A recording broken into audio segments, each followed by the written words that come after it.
नमस्कार दोस्तों। आज हम लोग क्लास 10th के मैथ का सिंपल पेपर देखेंगे जो एग्जाम के पॉइंट ऑफ व्यू से काफ़ी इम्पोर्टेंट होगा। ठीक है, तो आइए देखते हैं। देखिए,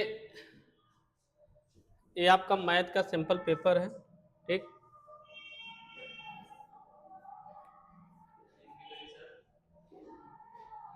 देखिए आपसे कह रहा है कि कौन सी संख्या जो है सहअभाज्य है। कौन सी संख्या, देखिए पहला क्वेश्चन आपके सामने सहअभाज्य है। कौन सी संख्या सहअभाज्य है, आपको बताना है कि इसमें से कौन सी संख्या जो है सहअभाज्य है। ठीक, सहअभाज्य। ठीक है, तो आपको याद ये रखना है कि अगर कभी प्राकृतिक संख्या पूछे तो प्राकृतिक संख्या एक से शुरू होती है। एक, दो, तीन, चार, ऐसे अनंत तक को प्राकृतिक संख्या कहते हैं। सबसे छोटी प्राकृतिक संख्या एक है, सबसे छोटी सम प्राकृतिक संख्या दो है। ठीक है, अगर आपसे पूर्ण संख्या पूछे कभी तो पूर्ण संख्या जीरो से शुरू होगी। जीरो, एक, दो, तीन, चार, ऐसे अनंत तक। ठीक, अगर पूर्णांक पूछे, पूर्णांक, पूर्णांक हो जाएगा आपका माइनस अनंत से माइनस दो, माइनस एक, ऐसे करते करते जीरो, एक, दो, ऐसे अनंत तक लेंगे। ठीक, तो ए आपकी पूर्णांक संख्या हो गई, पूर्ण संख्या हो गई। ए वाली संख्या क्या है? ए ऋणात्मक संख्या है, ऋणात्मक। और इधर वाली संख्या क्या है? धनात्मक। और ए क्या है? शून्य पूर्णांक इसको कहा जाता है। ठीक, ये पूर्णांक हो गया।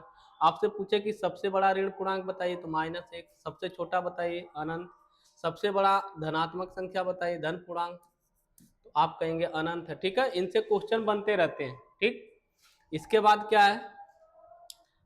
अभाज्य संख्या। अभाज्य संख्या वो संख्या होती है जो किसी दूसरे से विभाजित ना हो, केवल खुद से और एक से विभाजित हो। जो खुद से और एक से विभाजित हो उसे अभाज्य संख्या कहेंगे। अभाज्य संख्या में आपको मिलेगा दो।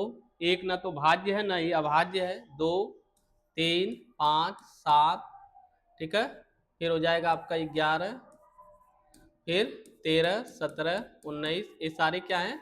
आपके अभाज्य संख्या हैं। एक होता है भाज्य संख्या। भाज्य संख्या क्या है?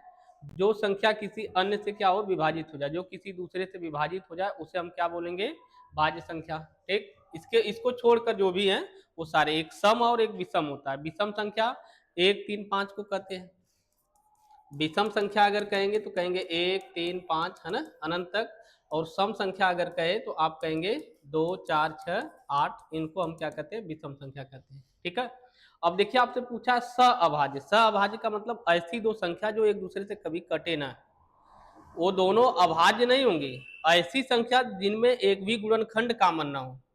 ठीक, तो देखिए 14 और 35 में, 14 और 35 में 7 है, दोनों में 7 है ना, इसीलिए यह सहअभाज्य नहीं होगा। ऐसी संख्या जिनमें कोई भी उभयनिष्ठ गुणनखंड ना हो उसे कहते हैं सहअभाज्य। ठीक, 18 और 25 में कुछ कॉमन है, ये 5 से कटेगा, ये 3 से, 2 से कटेगा, है ना। 32 और 62 में देखिए है ना, 2 से कट जाएगा, 4 से कट जाएगा। 31 और 93 में भी है, 31 तिहाई 93 होगा। तो केवल आपका आंसर क्या बनेगा? 18 और 25। ऐसी संख्या, ऐसी दो संख्या जिनके बीच कोई भी उभयनिष्ठ गुणनखंड ना हो उसे हम क्या नाम देते हैं? उसे कहते हैं सहअभाज्य। जैसे 18 का आप गुणनखंड करेंगे तो 2 से काटेंगे, 2 नवा 18, 3 से 3 त्रिका 9, फिर 3 से काटेंगे। ठीक है, तो 18 का गुणनखंड होगा 2 गुने 3 गुने 3। ऐसे आप 25 का ले लीजिए। 25 का अगर हम 25 का लेंगे तो 5 से 5 पचे 25, फिर 5 एकम 5, तो 25 का क्या होगा? 5 गुने 5। दोनों में देखिए कुछ भी कॉमन नहीं है। जब कुछ कॉमन ना हो तो ऐसी संख्या को कहते हैं सहअभाज्य। ठीक, समझ पाए? और सहअभाज्य संख्याओं का एचसीएफ हमेशा एक होता है, कुछ भी कॉमन नहीं होता है। आपका आंसर ये होगा। ठीक, फिर आगे चलते हैं। देखिए नेक्स्ट अगर हम बात करें तो कह रहा है यदि द्विघात बहुपद इतना के शून्यक इतना हो तो ए और बी का मान बताइए, है ना। एक्स स्क्वायर, देखिए एक्स स्क्वायर प्लस पहले आपको कुछ फार्मूला बता देते हैं, आपको एकदम पता होना चाहिए। ax² plus bx plus c equal to अगर 0 है तो इसका अगर सॉल्यूशन निकालना है, इसका कितने हल होंगे, तो हल 2 होंगे। कितनी बार x अक्ष को काटेगा, 2 बार काटेगा, ठीक है। इसका फार्मूला हो जाएगा minus B plus minus under root b² minus 4ac by 2a। आप इससे क्या करेंगे, सॉल्व करके x का मान निकाल सकते हैं अगर आपको गुणनखंड नहीं आ रहा है तब। जो पहला मान निकलेगा वो अल्फा होगा, दूसरा मान बीटा होगा। अब अल्फा और बीटा में रिलेशन क्या है। अच्छा, एक चीज और याद रखिए, ये जो कड़ी वाला पार्ट है इसको विविक्तर कहते हैं। तो अगर आपसे पेपर में विविक्तर पूछ दे तो आप कहेंगे b² माइनस 4ac, है ना। ये विविक्तर का फार्मूला है, विविक्तर को d से प्रदर्शित करते हैं, ठीक है, पूछा जा सकता है। इसके बाद आपसे नेचर पूछेगा, प्रकृति बताइए कि इसके प्रकृति कैसे होंगे। अगर आप विविक्तर निकालते हैं, विविक्तर अगर 0 से बड़ा हो जाता है तो कहेंगे कि मूल क्या होगा, वास्तविक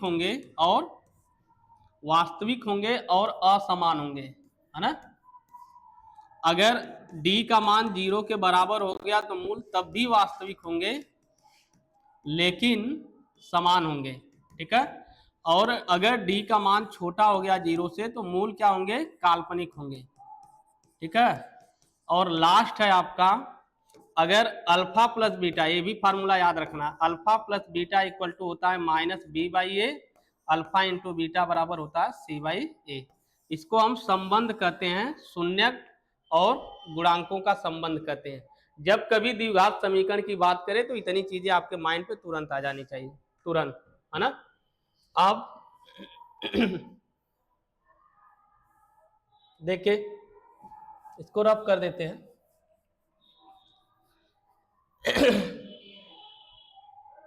है ना, आपसे कह रहा है कि द्विघात बहुपद इतना के शून्यक 2 और -3 है। देखिए इसके 2 शून्यक हैं, एक 2 भी है, एक -3। अगर कोई शून्यक है, शून्यक कब होता है, जब उसको आप रखेंगे उसमें तो शून्य आ जाए, 0 आ जाए, कहेंगे शून्यक है। अब देखिए 2 भी इसका शून्यक है और -3 भी शून्यक है। तो चूंकि x बराबर 2 क्या है, शून्यक है, तो इसको रख दीजिए। देखा, x² plus a plus 1 x plus b का एक शून्यक 2 है। अगर इसका एक शून्यक 2 है तो 2 रखने पे क्या आना चाहिए, 0। 2 रख दीजिए यहाँ पे, a प्लस 1 और यहाँ हो गया 2 प्लस b, क्या आ जाएगा, 0, है ना। 2 का स्क्वायर करेंगे तो 4, a प्लस 1, देखिए 2 का गुना कर लीजिए 2a, 2 का इसमें करेंगे 2 प्लस हो गया आपका b इक्वल टू 0, है ना। यहाँ मिल गया आपका 2a और a प्लस b बराबर 0, ठीक है। ये 4 और 2 6 होगा, इधर लाएंगे तो -6 हो जाएगा, ठीक। ये देखिए पहला समीकरण है, का रखने पे बना है, 2 रखने पे। ऐसे यहाँ पे 3 रख दीजिए, यहाँ पे देखिए यहाँ 3 रखेंगे, यहाँ भी 3 रखिए, तो 3 रखेंगे तो हो जाएगा 9। इस 3 का गुना करेंगे तो 3a और 3 का इसमें करेंगे, समझ रहे हैं ना। यहाँ 3 रखेंगे तो 3 का गुना होगा तो 3a, 3 का इसमें होगा तो 3 प्लस b बराबर हो जाएगा 0। तो देखिए यहाँ 3a प्लस b, तो यहाँ हो जाएगा 3a plus b equal to 9 और 3 12, उस साइड ले जाएंगे तो -12 होगा। जैसे आप पहला किए हैं वैसे आप दूसरा भी कर लीजिएगा, ठीक। अब क्या करेंगे, इसको बस सॉल्व करना है। समीकरण को हल करने का तरीका क्या है, दोनों के सामने अगर प्लस रहे तो घटाया जाता है, तो इसको घटा देंगे, यहाँ माइनस हो जाएगा, यहाँ माइनस हो जाएगा, यहाँ प्लस हो जाएगा। देखिए माइनस बी प्लस बी से कैंसिल, 3 में से 2 घटा देंगे तो -a आएगा, और यहाँ प्लस 12 में से 6 घटाएंगे तो 6 आएगा, तो a का मान क्या आ गया, -6। ऑप्शन देखिए किसी में -6 है, a का मान -6, ठीक।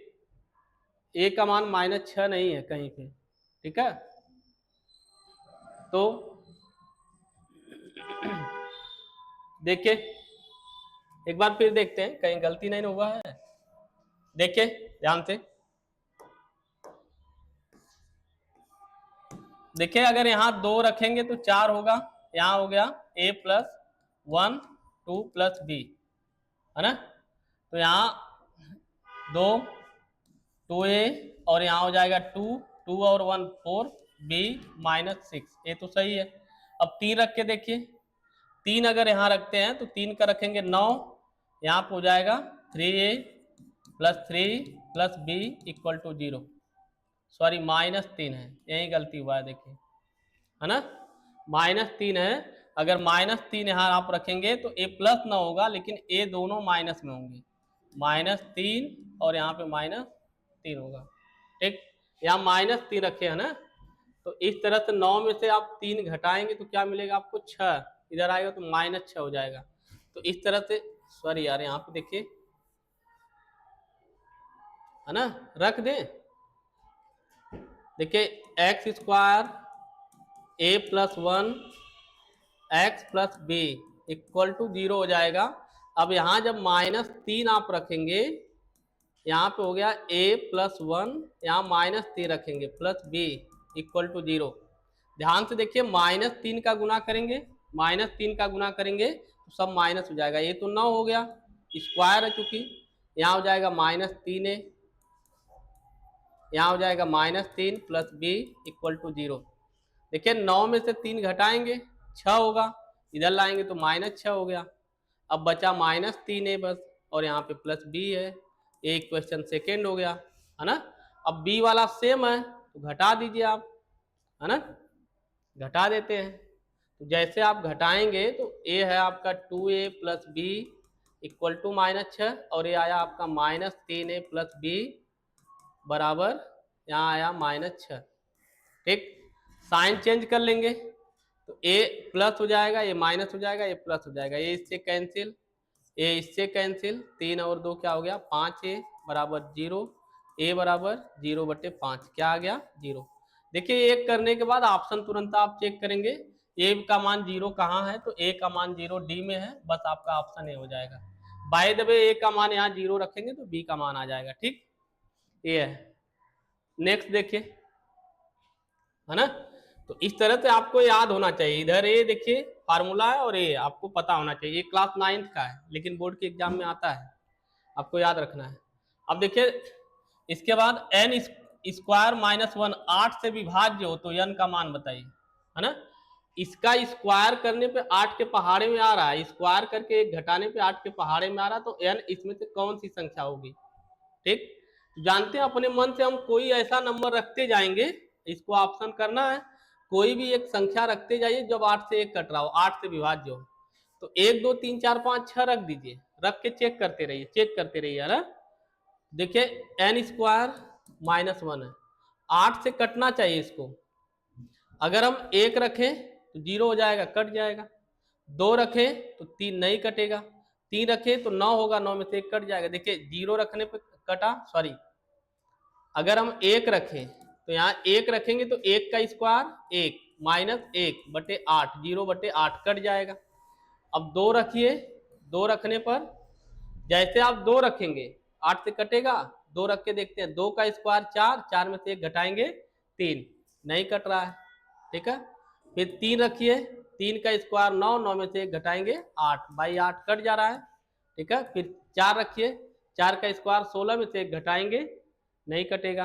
5 रखिए, है ना, 5 का स्क्वायर में से 1 घटाएंगे तो कट जाएगा, समझ रहे हैं ना। यहाँ हम 5 रखेंगे तो 5 का जब स्क्वायर रख रहे हैं तो 5 का स्क्वायर -1/8, 25 -1 करेंगे तो 24, कट जा रहा है। इसका सीधा सा मतलब देखिए 4 पे नहीं कटा है, 5 पे कट गया है, मतलब 1 पे कट रहा है, 3 पे कट रहा है, 5 पे यानी 7 पे कटेगा, यानी यह कैसी संख्या है, विषम संख्या है। ऐसे बहुत सारे सवाल बन सकते हैं, आप अपने मन से जब कभी n के फॉर्म में आए तो अपने मन से 1 मान, 2 मान, 3 मान, 4 मान रखिए और रखकर उसको क्या करिए, देखिए, है ना। आगे चले, नेक्स्ट देखिए,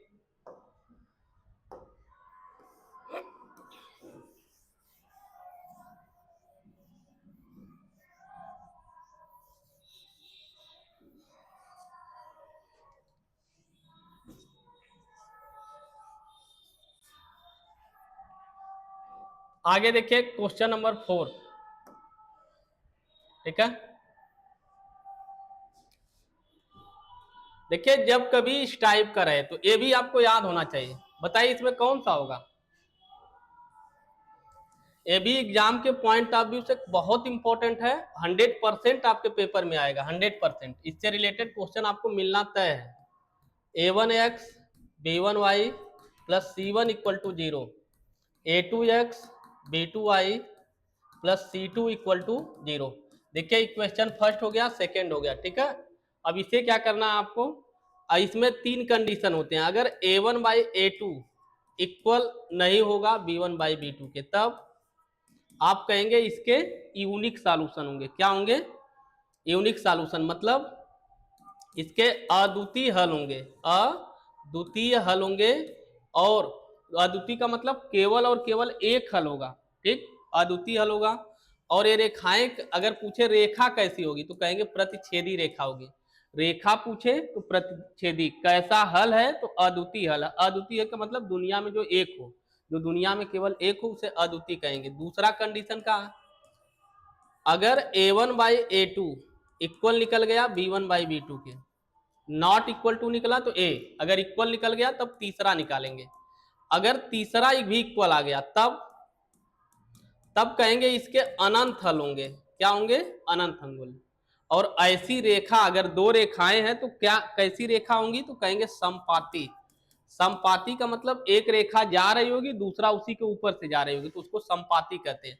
सब मिला जुला के समझ में आ रहा हो चाहे ना आ रहा हो, आपको याद करना है, ठीक है। ये 3 कंडीशन आपको याद होना चाहिए, ठीक है।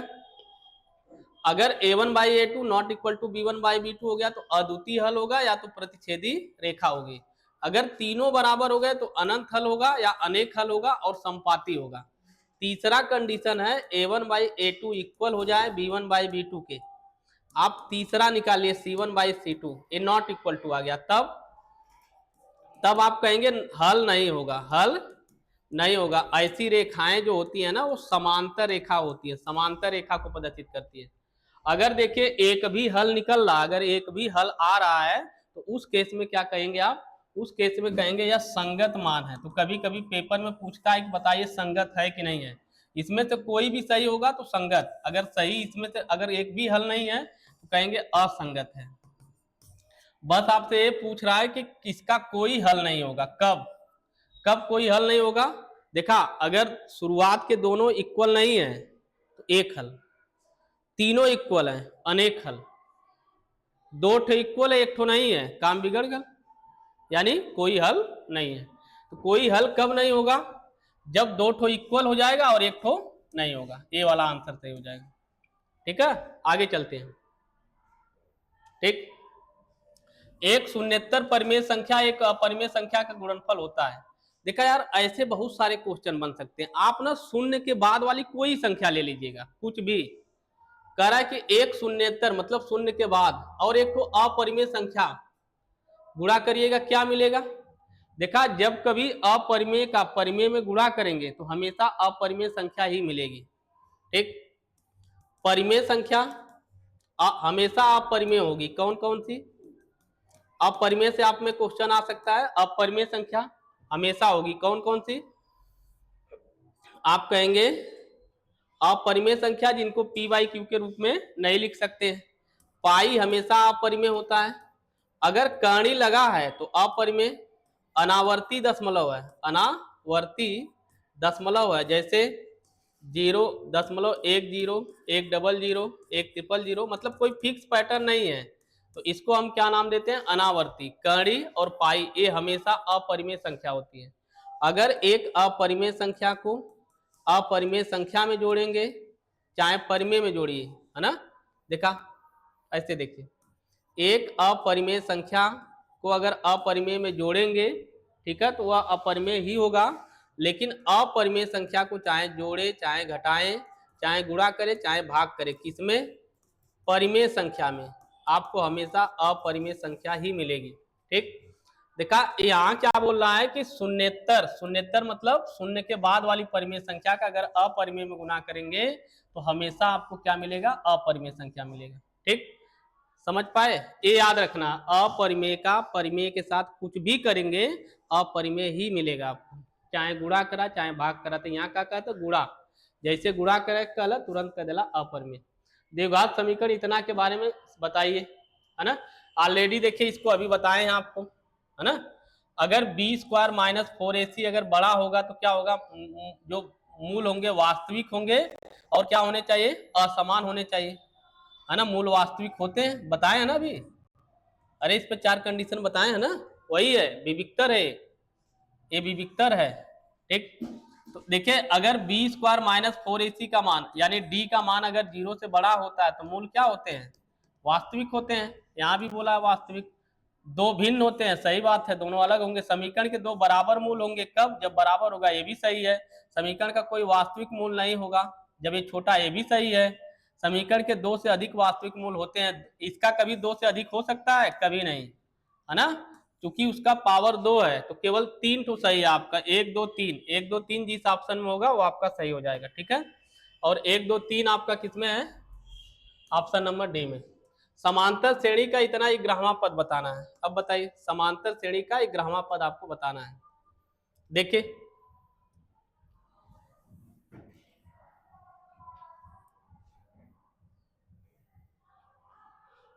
समांतर श्रेणी के केस में क्या क्या याद रखना आपको, समांतर श्रेणी का अगर यनवा पद बताना है, यनवा पद, यनवा पद, तो आप कहेंगे a plus N minus one into D.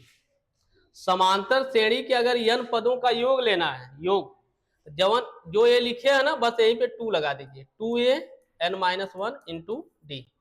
बस इसमें एक नई चीज हो जाएगी, जानते हैं क्या, 2 का तो गुना कर दिए हैं, उसके साथ n/2 हो जाएगा। याद करने का तरीका है, यनवा पद है, यन पदों का योग है, ठीक।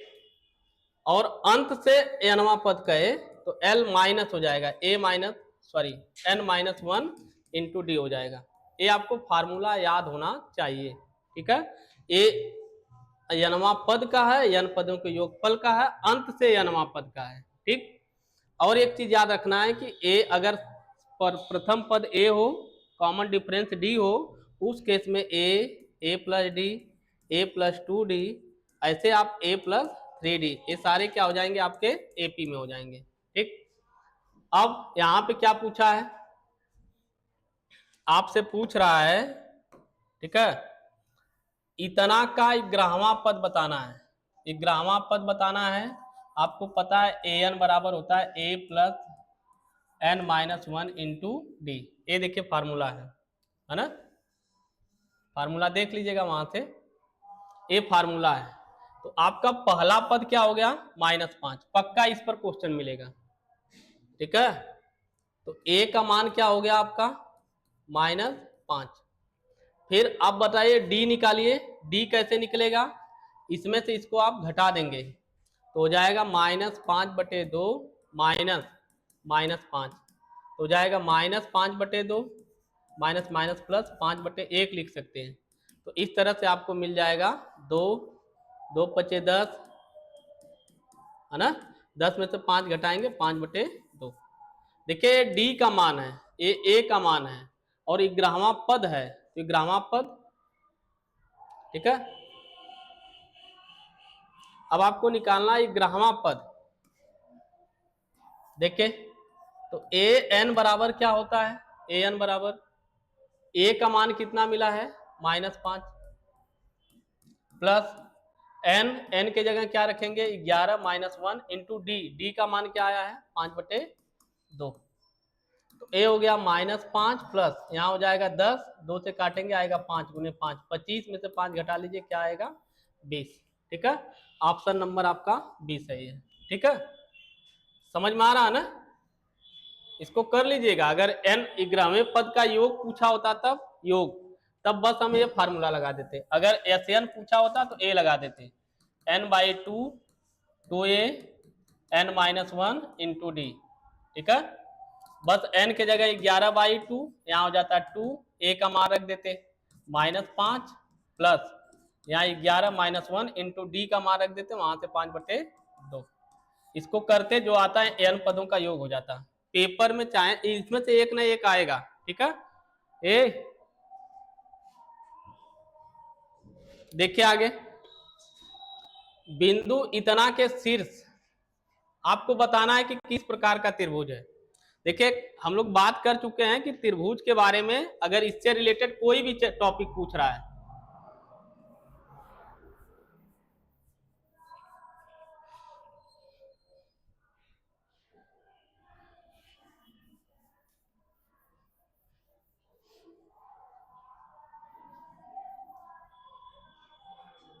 देखिए दो बिंदुओं के बीच की दूरी का क्या फार्मूला है?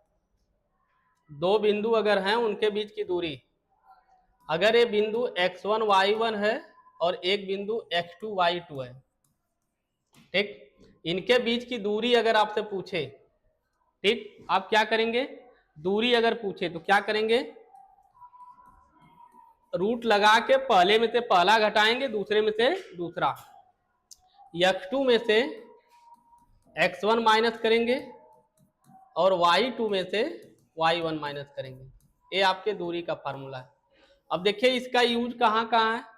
अगर आपसे कहे सिद्ध कीजिए कि तीनों बिंदु समपाती हैं, तो आपको प्रूफ करना पड़ेगा AB प्लस BC बराबर AC।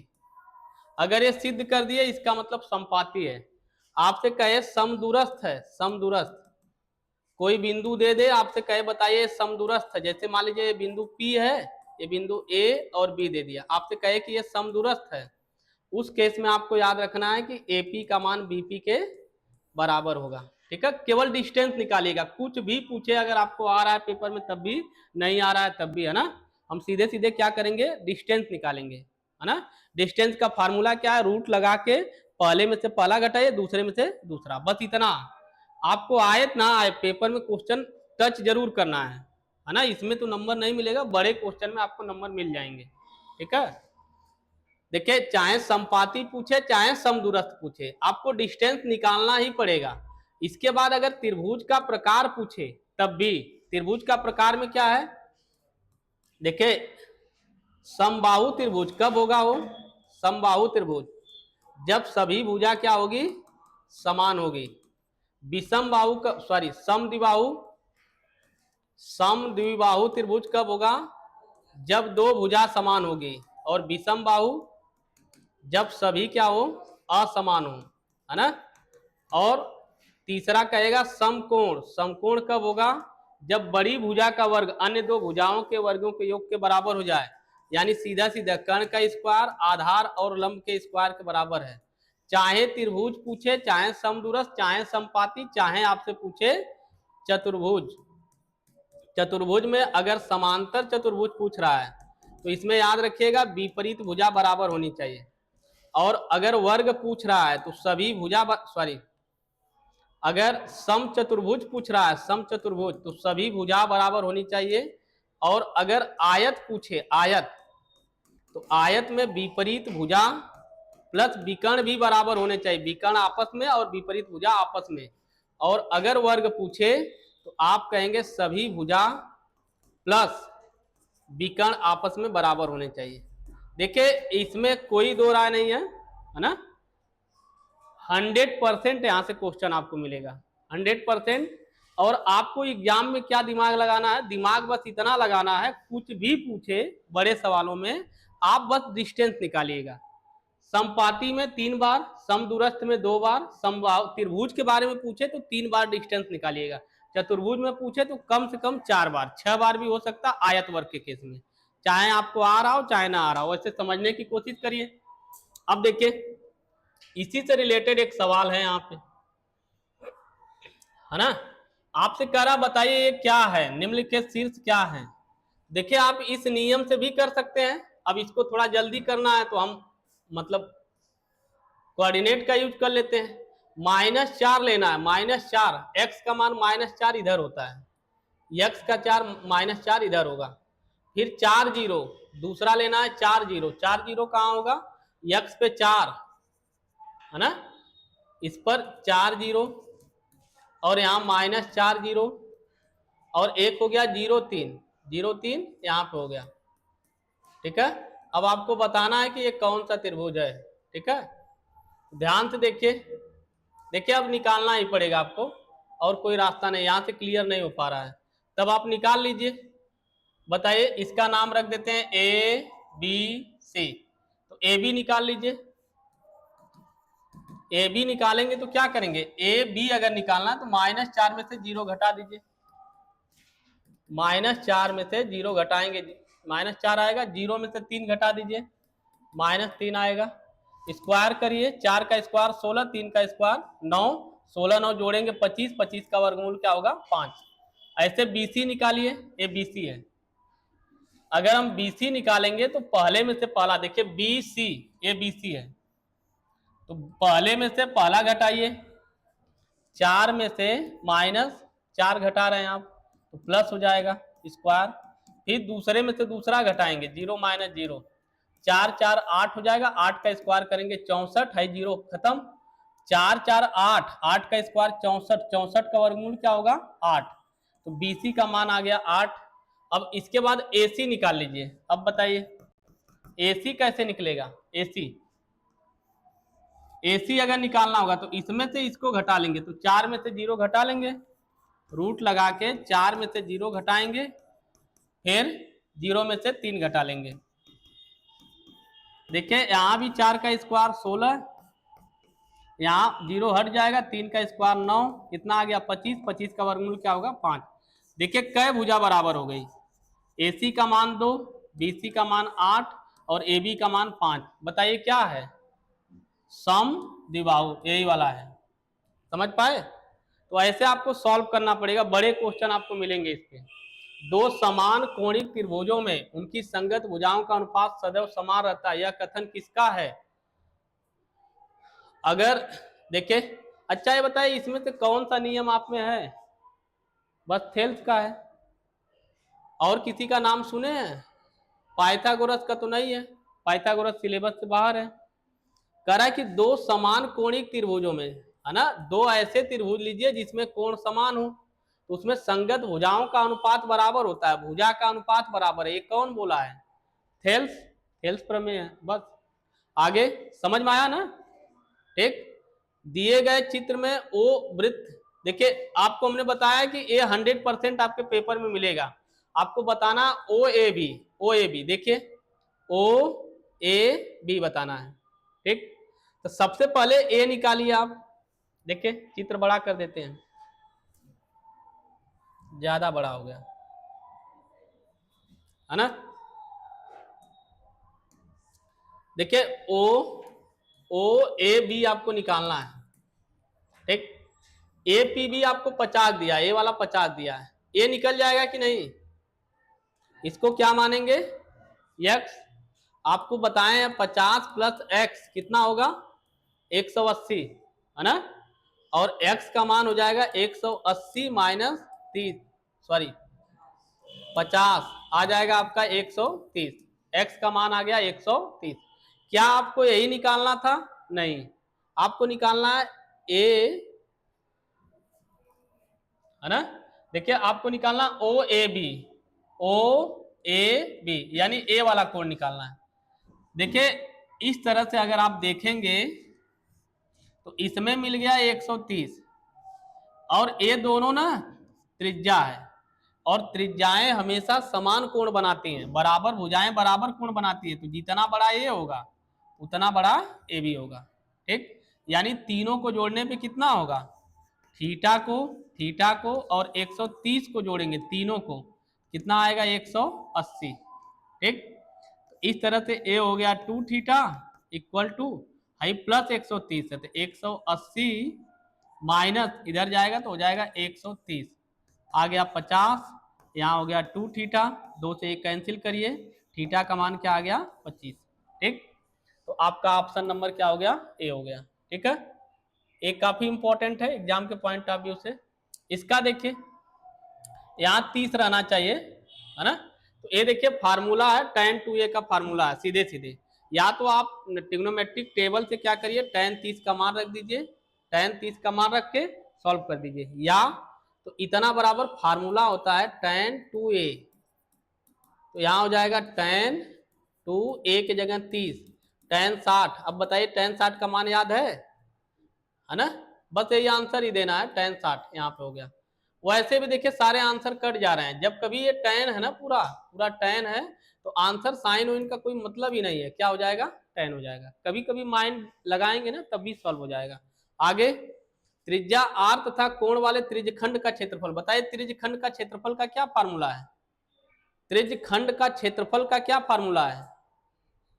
क्षेत्रफल, क्षेत्रफल में पाई आर स्क्वायर होता है, लेकिन थीटा बाई 360 होना चाहिए, नहीं होगा, यहां भी नहीं होगा, ये भी नहीं होगा, ठीक है। अब देखिए आपको उलझाने के लिए ये वाला दे दिया है ना, इसको काटेंगे तो क्या होगा, नीचे 360, उलझाने के लिए आपको दे दिया कि आप समझ ना पाए। त्रिज्यखंड का याद है फार्मूला सब?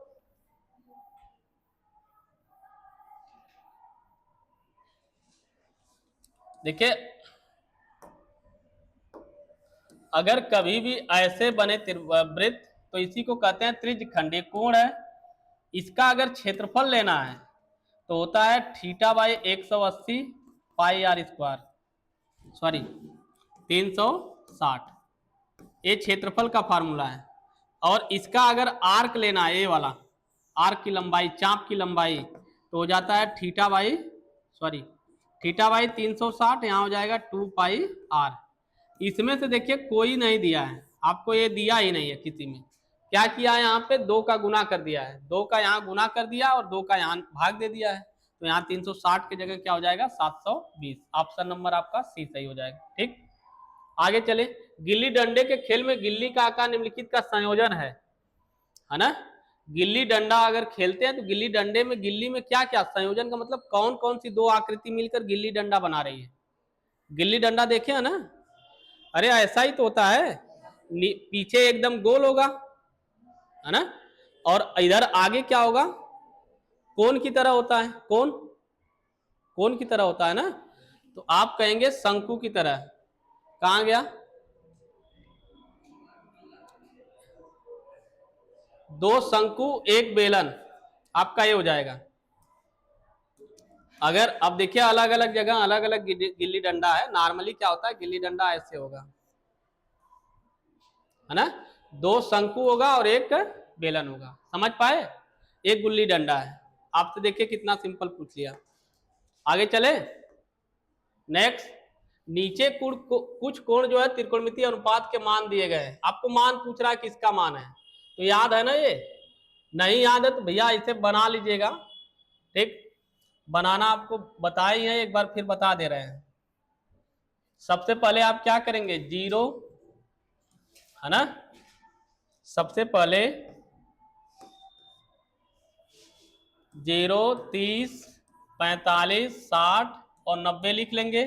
गिनती लिख लीजिए जीरो से शुरू करके, 0, 1, 2, 3, 4, सबके बटे 4 लिखिए। ठीक, और सबका रूट निकाल लीजिए, सबका रूट लीजिए।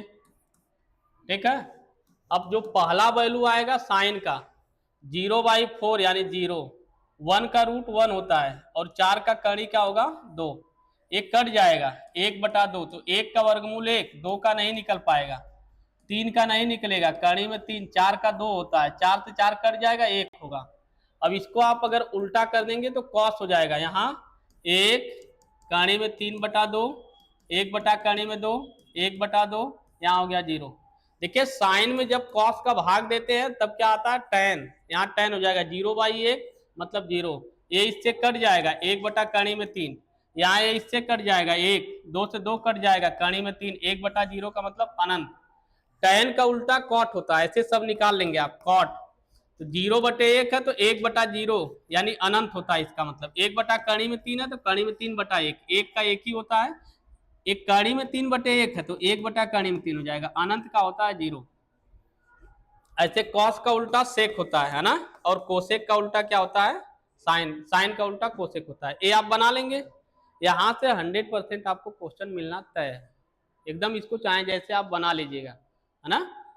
अब आपसे पूछ रहा है साइन 90 का मान बताइए, साइन 90, साइन 90 का मान इसमें से है ना, किसके साथ लगेगा वो साइन 90।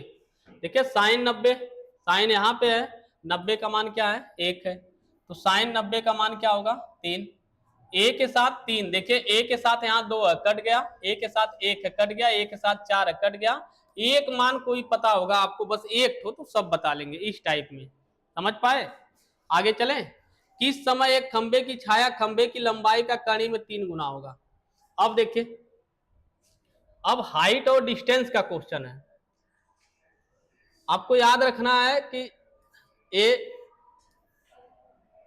थीटा होगा तो इसको हम लंब कहते हैं, इसको आधार कहते हैं, और इसको क्या कहते हैं, कण कहते हैं। ठीक, इसमें याद रखना है tan थीटा बराबर लंब बटे आधार, लंब बटे आधार होता है। याद रखना है tan 30 का मान क्या होता है, 1 बटा कणी में 3। ठीक, ऊपर वाला क्या होता है, ऊपर वाला tan 30 का मान होता है, बताए है ना, ये tan 30 है, ऊपर वाला tan 45 का मान होगा 1, 45 का मान 1, और यह नीचे क्या हो जाएगा 60 का मान। याद करने का तरीका, ठीक है। ठीक,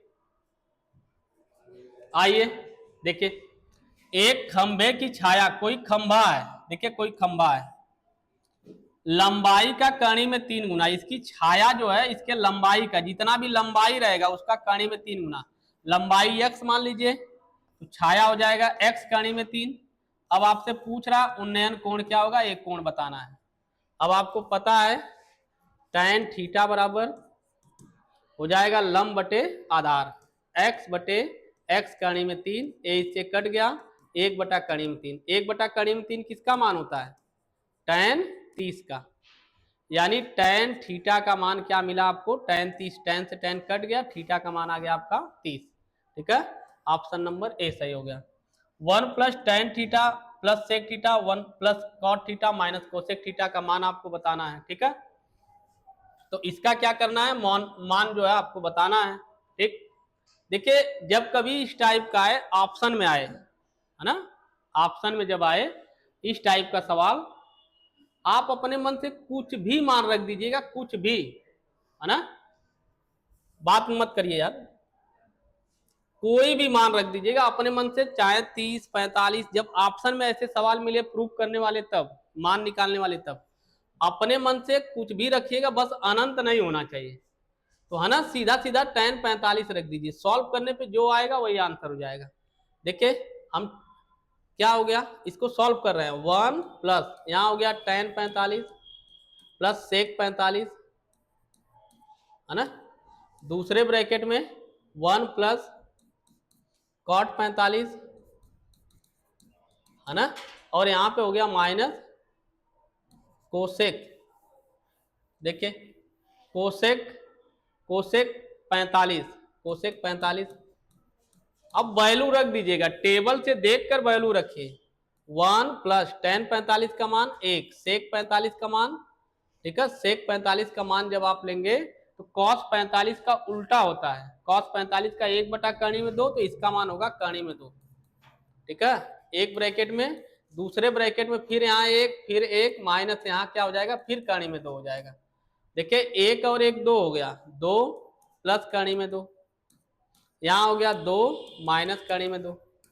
अब देखिए वही संख्या प्लस में है, वही संख्या माइनस में है, तब हो जाएगा पहले का स्क्वायर माइनस दूसरे का स्क्वायर, इसका स्क्वायर करेंगे तो 4, इसका स्क्वायर करेंगे 2, आंसर क्या मिलेगा आपका 2, है ना। तो क्या हो गया आप ऑप्शन नंबर सी। कुछ भी रखते ना, यहाँ 30 रखते, 45, कुछ भी रखते, अगर ऑप्शन में आ रहा है तो बस आप वैल्यू रखिएगा, इसको हल मत करिएगा ना, नॉर्मल मेथड से करेंगे तो बहुत टफ हो जाएगा, है ना। अपने मन से इस टेबल का कोई मान, जो मान आपको याद हो सबका, वो वैल्यू रख के ऐसे हल करिएगा, जो आएगा वो आंसर हो जाएगा। ठीक, आगे, निम्नलिखित में से कौन सी संख्या की घटना प्रायिकता नहीं हो सकती। देखिए हमने बताया कि प्रायिकता, प्रायिकता के केस में क्या बताया हमने,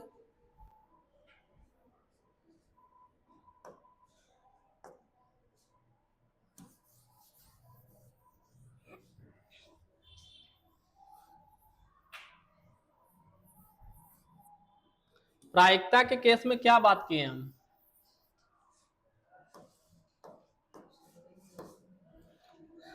प्रायिकता के केस में हमने बताया है कि जो प्रायिकता है हमेशा 0 से बड़ी होती है और 1 से हमेशा छोटी होती है, पहली चीज। दूसरी चीज, कभी भी किसी चीज के प्रायिकता नहीं लेना है तो एक में से उसके होने वाली प्रायिकता को घटा देंगे। तीसरी चीज, प्रायिकता का फार्मूला है favourable outcome by total outcome.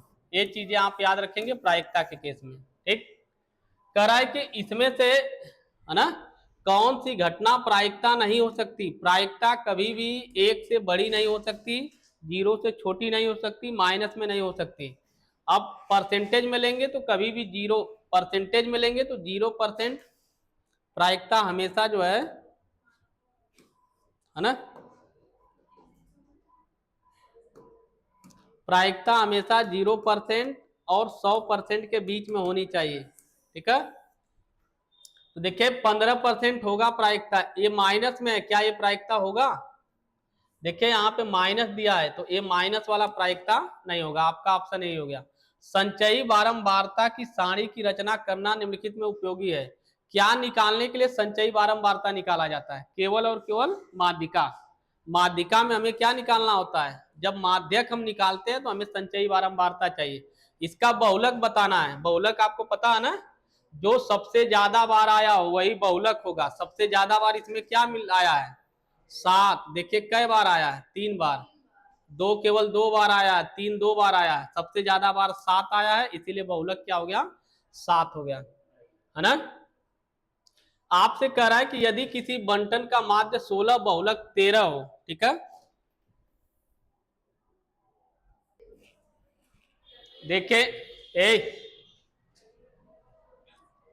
बहुलक बराबर होता है 3 गुने माध्यक, है ना, माइनस 2 गुने माध्य। माध्य या समांतर माध्य कहते हैं। ठीक है, माध्य लिख दे रहे हैं, ये फार्मूला होता है। ठीक, अब आपसे कह रहा है किसी बंटन का माध्य इतना है, बहुलक 13 है। देखिए बहुलक 13 दिया है, बहुलक 13 है, 3 गुने माध्यक पूछ रहा है, माध्यिका, है ना, माइनस 2 गुने माध्य। माध्य कितना है? 16। 16 दूनी 32, इधर आएगा तो प्लस हो जाएगा, 13 प्लस 32 बराबर हो गया 3 गुने माध्यक। ठीक, तो जोड़ लेंगे, 3 और 2 5, 3 1 4, 3 का गुना इधर लाएंगे तो भाग हो जाएगा, यहां बचा माध्यक, 3 से काटेंगे आएगा 15, है ना। ऑप्शन नंबर आपका 20 सही है। ठीक, ये फार्मूला है बहुलक बराबर 3 गुने माध्यिका माइनस 2 माध्य। ठीक, ये आपको याद रखना है। आगे देखिए,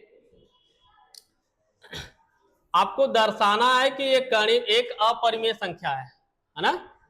आपको दर्शाना है कि एक अपरिमेय संख्या है। ठीक है, कितने लोग कर सकते हैं? अपरिमेय संख्या, ये 100% आपके पेपर में आएगा। ठीक है, 2 नंबर का क्वेश्चन। तो पहले बात तो आप कणी में 2 को परिमेय संख्या सिद्ध करना सीख जाइए। अपरिमेय संख्या, देखिए हम कहेंगे माना कणी में 2 एक परिमेय संख्या है। जैसे हम परिमेय मानेंगे तो कणी में 2 को a बाई बी लिख सकते हैं, स्क्वायर कर लेंगे तो यहाँ 2 a का स्क्वायर b का स्क्वायर इधर चला आएगा, 2b स्क्वायर बराबर a स्क्वायर। आप कहेंगे 2 a स्क्वायर का गुणनखंड क्या है? 2 है, इसीलिए a का भी गुणनखंड क्या होगा? 2 होगा। ठीक, फिर आप कहेंगे a का गुणनखंड अगर 2 है तो एक कोई और संख्या होगी, गुना करने पे a आ रहा होगा। कुल मिला जुला के a के जगह 2m आप रखेंगे, 2b स्क्वायर a के प्लेस पे 2m रख देंगे तो 2m स्क्वायर है तो 2 बार गुना हो जाएगा। ये 2 से 2 कैंसिल, b स्क्वायर का एक गुणनखंड 2 है। देखिए b स्क्वायर का एक गुणनखंड क्या होगा? 2 है, इसीलिए b का भी एक गुणनखंड क्या होगा? 2। देखिए ऐसा होना नहीं चाहिए था कि a का भी गुणनखंड 2 हो जाए, b का भी गुणनखंड 2 हो जाए, क्योंकि a बाई b के फॉर्म में है, एक कटा हुआ भाग है, तो होना नहीं चाहिए था। अगर हो गया बस आप इतना लिख देंगे कि यह विरोधाभास है, इसीलिए क्या है? अपरिमेय संख्या है। यह विरोधाभास है ना, कहेंगे यह विरोधाभास है ना, इसीलिए अपरिमेय संख्या है। देखिए आपसे लेकिन ए नहीं पूछा है, आपके पेपर में पक्का आएगा, इतना तो याद होना चाहिए, है ना। इसको देख लीजिएगा, स्क्रीनशॉट ले लीजिएगा, अपना समझ लीजिएगा। अब देखिए आपको बताना है कि 3 कर्ण में 2 एक अपरिमेय संख्या, 3 कर्ण में 2, हम इसको भी मानेंगे परिमेय है, ठीक। तो 3 कर्ण में 2 है, परिमेय को क्या लिख सकते हैं, a बाई बी। अब 3 इधर चला आएगा, कर्ण में 2 बराबर a बाई 2b। कभी भी देखिए अब कर्ण में 2 क्या हो गया, अभी अभी सिद्ध किए हैं अपरिमेय है, और a बाई 2b क्या है, एक परिमेय है। कभी भी ऐसा पॉसिबल नहीं हो सकता कि एक परिमेय अपरिमेय के बराबर हो, ऐसा हो गया इसका मतलब विरोधाभास है, कहेंगे यह संभव नहीं है ना, संभव नहीं है, इसीलिए जो माने वो गलत है, यानी ये क्या हो जाएगा, अपरिमेय। अगर क्वेश्चन 2 नंबर का है तो केवल आप इतना लिखेंगे, ठीक है। अगर एक क्वेश्चन 5 या 6 में होता तब आप क्या करते, इसको और इसको दोनों लिखना पड़ता, ठीक है। ये आपके पेपर में पक्का मिलेगा, कर्ण में 2 की जगह 3 4 3 हो सकता है, 5 7 हो सकता है, ठीक। आगे चलिए, आगे देखिए, बिंदु इतना को जोड़ने वाली रेखाखंड को सम त्रिभाजित करने वाले बिंदुओं के निर्देशांक बताइए। सम त्रिभाजित करने वाले बिंदुओं का निर्देशांक आपको बताना है। बिंदु इतना को सम त्रिभाजित करने वाले, देखिए तो एक बिंदु है, ठीक है, देखिए एक बिंदु है आपका 4 -1 और एक तो है -2 -3, इसको सम त्रिभाजित करने वाली, सम त्रिभाजित मतलब 3 इक्वल पार्ट में, तो अपने मन से हम मान लेंगे P है एक Q है, ठीक। तो पहले हम P का कोऑर्डिनेट निकालेंगे, तो P का कोऑर्डिनेट निकालने के लिए इधर देखा एक भाग है और इधर क्या भाग है, 2 भाग है, ठीक। बस अब P का कोऑर्डिनेट हमने मान लिया एक्स वाई, तो x का मान कैसे निकलेगा, इसका गुना यहां किया जाएगा, इसका गुना यहां, है ना, समझ गए, नियम याद है ना, बारात कहां जाएगी, दूर, है ना, तो इसकी बारात कहां जाएगी, दूर वाले गांव में, 4 का गुना 2 में, ठीक। फिर -2 का गुना 1 में, बटे नीचे वाला जोड़ देंगे, देखा हो जाए 4 दूनी 8, 2 एकम 2, 8 में से 2 घटा था, 6/3 कट जाए, का आ जाए 2। ऐसे y निकालिएगा, y के लिए दूसरा वैल्यू चाहिए, -1 का गुना 2 में, फिर -3 का गुना 1 में, बटे 1 + 2, यहाँ होगा -2 -3 का हो जाए -5, देखा -2 -3 -5 हो जाए बटे 3, y का मान होगा। तब P का कोऑर्डिनेट क्या हो जाएगा, एक्स वाई मतलब 2, -5/3। ऐसे ही एक बार और निकालेंगे आप, किसके लिए, Q के लिए, आप फिर से ऐसे लिख लेंगे, फिर से P लेंगे, फिर से Q लेंगे।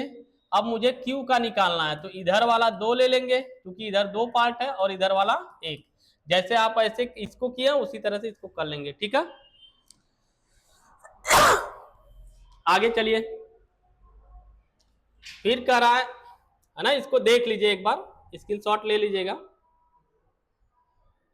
आगे देखिए, कोण A के किसी मान के लिए सेक इतना है, सत्य असत्य कारण अपने सहित उत्तर की पुष्टि कीजिए। देखिए कोण A के किसी मान के लिए सेक A का मान इतना है ना, कथन सत्य है या असत्य, मतलब सेक A का मान इतना बड़ा हो सकता है, आप बताइए सही है कि गलत है। अच्छा बताइए सेक बराबर क्या होता है, आपको पता है कि साइन थीटा, आपको याद है ना, लाल बटे कक्का, पहला वैल्यू साइन का है, दूसरा वैल्यू कॉस का, तीसरा वैल्यू टैन का, नीचे के चलेंगे तो कॉट, सेक, और यहां हो गया कोसेक, ठीक। अब आपको लेना है सेक, ध्यान दीजिए, सेक ए का मान है 12/5, और यहां अगर हम सेक का मान लेंगे तो कर्ण बटे आधार, सेक ए का मान क्या हो गया, कर्ण बटे आधार। देखिए ध्यान से देखिए, कर्ण के जगह क्या है 12, यानी कर्ण 12 हो गया और आधार कितना हो गया 5 हो गया। क्या वास्तव में कर्ण सबसे बड़ा होता है, किसी भी त्रिभुज में कर्ण जो है होता है वो सबसे बड़ी भुजा होती है, और यहाँ पे सच में कर्ण बड़ा हो गया, बस इतना आपको बताना था, क्योंकि कर्ण सबसे बड़ी भुजा होती है और यहाँ पे भी सबसे बड़ी भुजा मिली है। आपसे कह रहा है A के किस मान के लिए इतना कथन सत्य है असत्य, कारण सहित कोण के A के किस मान के लिए है ना। कारण सहित आप उत्तर की पुष्टि कीजिए। देखिए, बात मत करिए।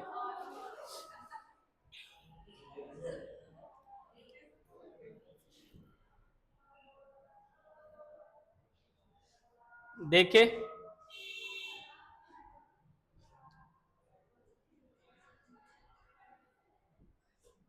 देखिए अगर आपसे पूछता कि क्या ये संभव है तो आप कहते हैं हाँ, ठीक है, क्योंकि 12 क्या है, बड़ा है और कण क्या है, छोटा है, ठीक है। लेकिन यहां आपसे पूछा है कोण ए के किस मान के लिए सेक ए जो है कथन सत्य है या असत्य है, ठीक। कोण ए के किसी मान के लिए, ठीक है, ठीक ठीक। ए का मान नहीं निकालना, मुझे लगा कि ए का मान निकालना, ए का मान नहीं निकालना, बस ये पूछ रहा है किसी मान के लिए। तो आप कहेंगे ये सत्य है, क्योंकि ऊपर वाला हमेशा कण होता है और कण बड़ा हो गया। अगर कण छोटा आ जाता, अगर इसको 5/12 लिखा होता तो ये कभी नहीं होता। तो कण हमेशा बड़ी भुजा होनी चाहिए। अब इसके जगह कुछ भी दे सकता, आपसे ऐसे दे देता साइन, दे देता 4/3, कहता बताइए सत्य है कि असत्य है। तो साइन में जानते हैं ऊपर होता है लंब, नीचे कण होता है, यहाँ कण क्या हो गया, छोटा, कहेंगे अतः यह नहीं होगा, ठीक। रीजन बस यही देंगे, चूंकि कण बड़ा है अतः यह संभव है, ठीक। सही है, झूठा हम लोग बज रहे हैं। आगे चलिए। चतुर्थांश का क्षेत्रफल ज्ञात कीजिए जिसकी परिधि इतना है। अब बताइए चतुर्थांश का क्षेत्रफल, चतुर्थांश का क्षेत्रफल आपको बताना है, बताइए।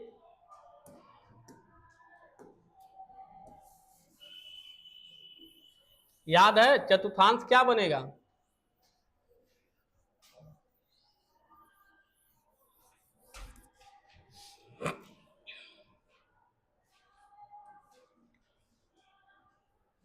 आपको चतुर्थांश का क्षेत्रफल बताना है ना। देखा ध्यान से, जब कभी चतुर्थांश कहे, कोई वर्ग कहे, आयत कहे, तो आपको बताया गया है कि आप तुरंत थीटा बराबर क्या लेंगे, 90 डिग्री। याद है ना, ठीक है, हमेशा तुरंत क्या करेंगे, 90 डिग्री लेंगे। चतुर्थांश कहे, वर्ग कहे, आयत कहे, ठीक। अगर घड़ी की सुई जो है 1 मिनट में 6 डिग्री का कोण बनाती है, ये बात आपको पता होना चाहिए, ठीक है। इसके बाद आपको पता होना चाहिए कि अगर जैसे कोई आकृति है, इसमें कई खांचे हैं, तब कोण कैसे निकलेगा। ये सब कोण निकालने का तरीका है।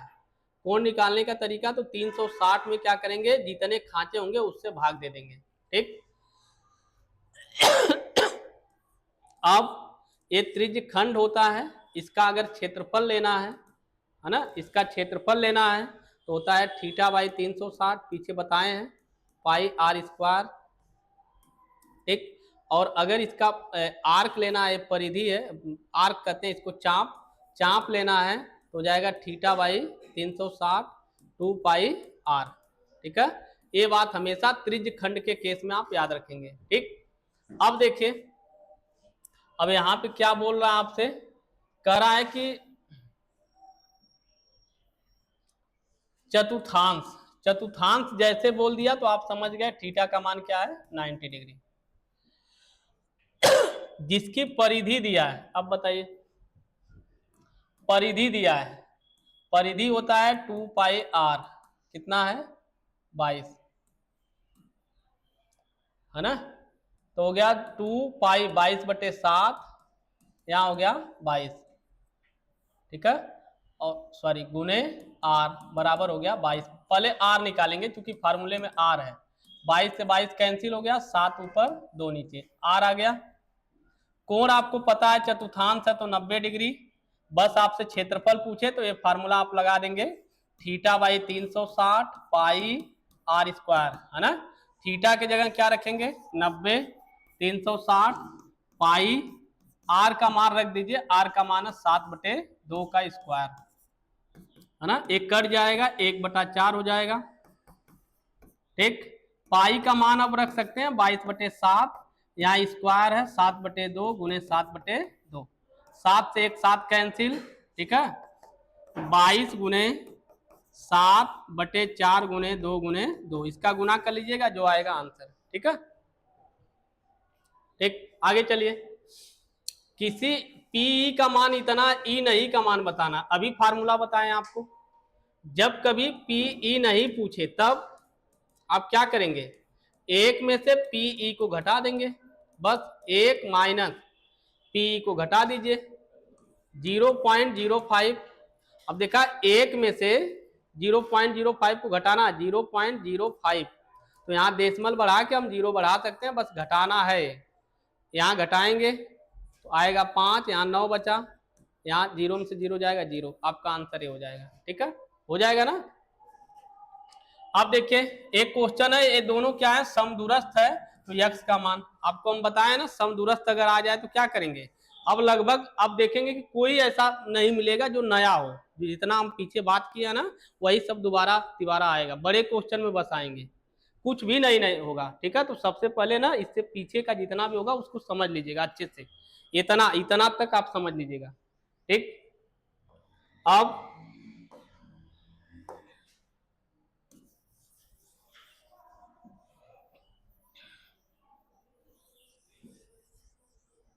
अब देखिए, है ना, देखिए ध्यान से देखिए, करा बिंदु इतना इतना समदूरस्थ है। देखो यार, एक बिंदु Q है और एक बिंदु क्या है P है, ये समदूरस्थ है किससे, R से। R का वैल्यू आपको दिया है x, 6, P का वैल्यू, Q का वैल्यू दिया है 0,1, 0,1, और P का वैल्यू दिया है 5,-3। देखिए समदूरस्थ कब होता है, जब दोनों क्या हो बराबर, इसका मतलब आर क्यू के बराबर होगा आर पी। बस इसी को सॉल्व करना है, आपको पता है कड़ी पहले में से पहला घटाएंगे दूसरे में से दूसरा, तो पहले में से पहला घटा दीजिए, x में से 0 घटाइए, दूसरे में से दूसरा घटाइए 6 माइनस 1, इधर भी वही हाल, आरपी निकालना है, आरपी पहले में से पहला घटाइए x माइनस 5 प्लस 6, ये माइनस है तो प्लस हो जाएगा 3 का स्क्वायर, दोनों तरफ रूट है कट जाएगा, यहाँ हो गया एक्स स्क्वायर, यहाँ हो गया 6 में से एक घटाएंगे 5, 5 का स्क्वायर 25, है ना, एक कट गया, a माइनस बी का होल स्क्वायर है तो हो जाएगा a का स्क्वायर प्लस b का स्क्वायर माइनस 2a और b 5 प्लस है 6 3 9 हो जाए 81, है ना, 9 का स्क्वायर का हो जाए 81, एक्स स्क्वायर से कैंसिल, 25 25 से कैंसिल, 5 का स्क्वायर 25 होगा कट जाएगा, माइनस 2 पचे 10 एक्स है, इधर लाएंगे तो प्लस 10 एक्स हो जाएगा, इधर बचा 81, एक्स बराबर हो गया 8, 81/10, यह आंसर है 8.1। ठीक, समझ पाए। तो समदूरस्थ का जब केस आए तो दोनों को बराबर करिए और बराबर करके क्या करिए, सॉल्व करिए। ठीक, चलिए आगे,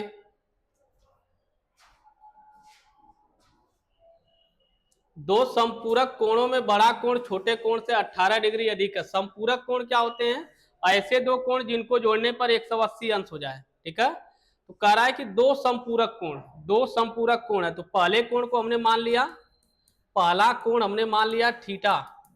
ठीक, और छोटे कोण से 18 अधिक है, देखिए जो बड़ा कोण है छोटे कोण से 18 ज्यादा है, मान लीजिए कि छोटा कोण क्या है थीटा या एक्स मान लीजिए, तो बड़ा कोण कितना हो जाएगा x प्लस 18, है ना।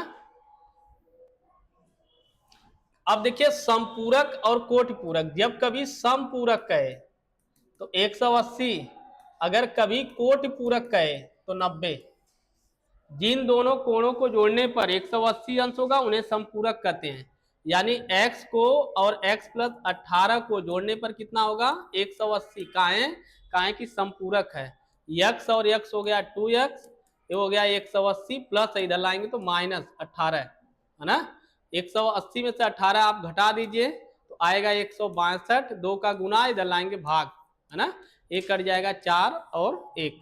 ठीक है, सॉरी 2 8 16, 2 एकम 2, क्या आ जाएगा 81, उन्हें ज्ञात कीजिए, यानी छोटा कोण 81 हो गया, बड़ा कोण के लिए 18 जोड़ दीजिएगा। ठीक है, आगे समलंब चतुर्भुज, देखिए बहुत फेमस है, कई बार हम बता चुके हैं क्लास में, इसको आप बता ही दे रहे हैं, कहाँ रब करें, इसको कर दें,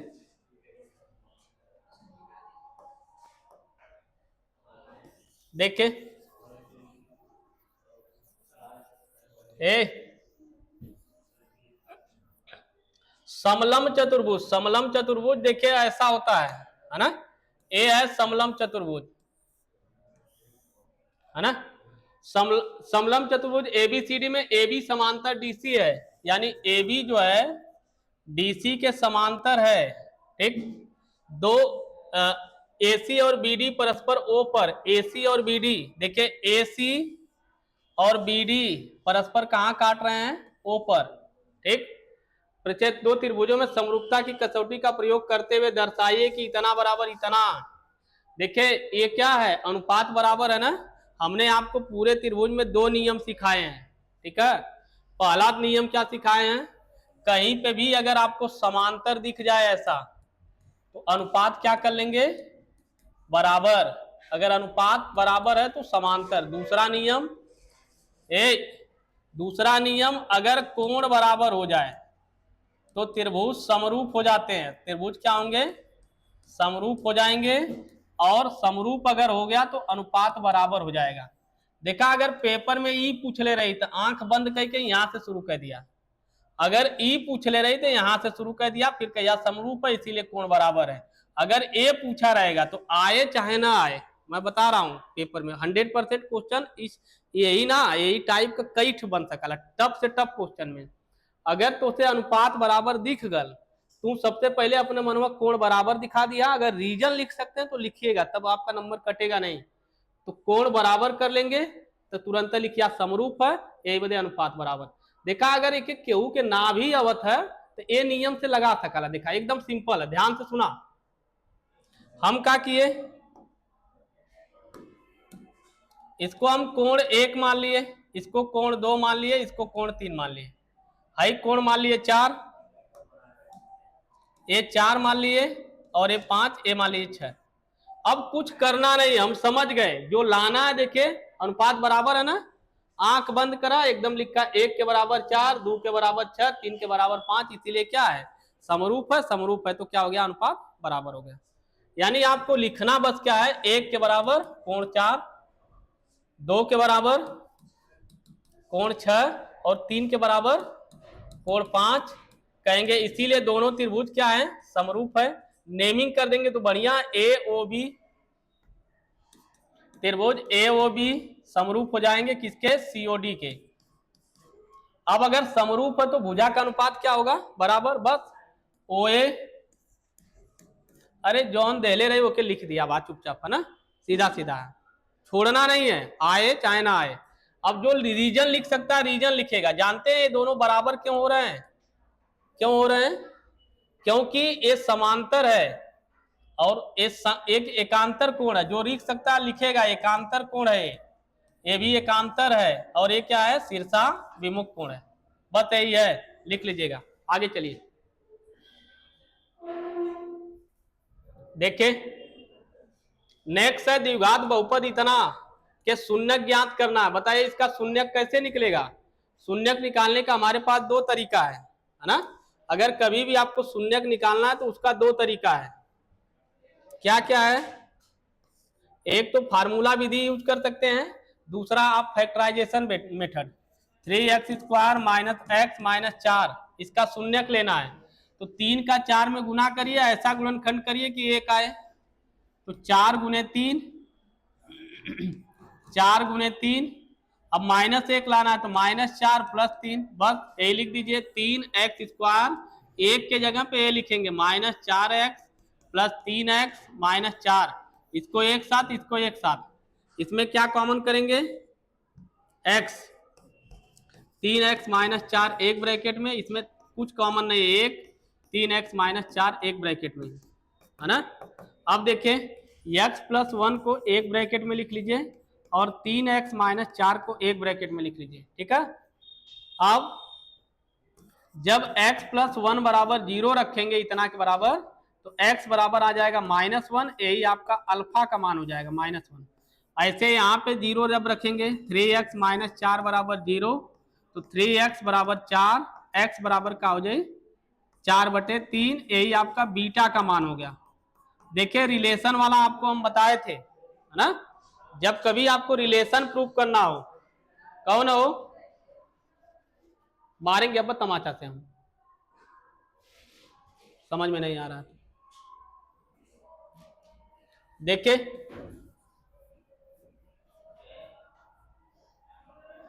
ये आपके पेपर में, कल परसों के पेपर में रहेगा, देख लीजिएगा।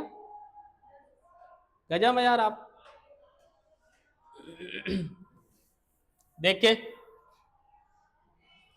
फिर 3x² माइनस x माइनस 4, इसका गुणांक निकालेंगे।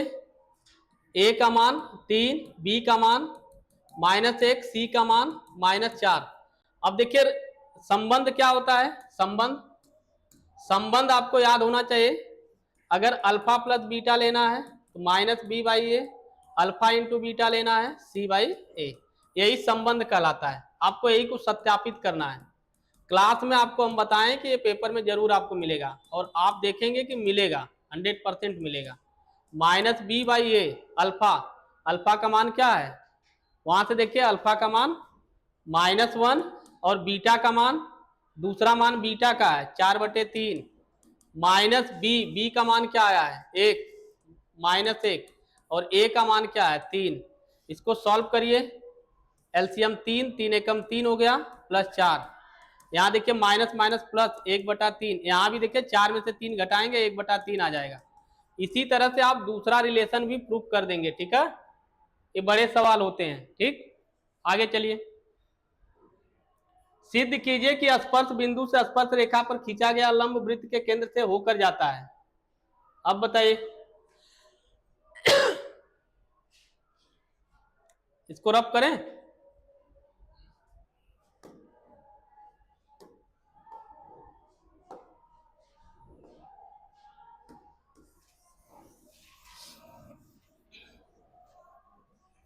अरे सवाल जो है आधे घंटे का सवाल नहीं है, सब कॉन्सेप्ट मैं बता रहा हूं कि सीख लो यार, तो आप जो बात कर रहे हैं आप लोग, बताइए,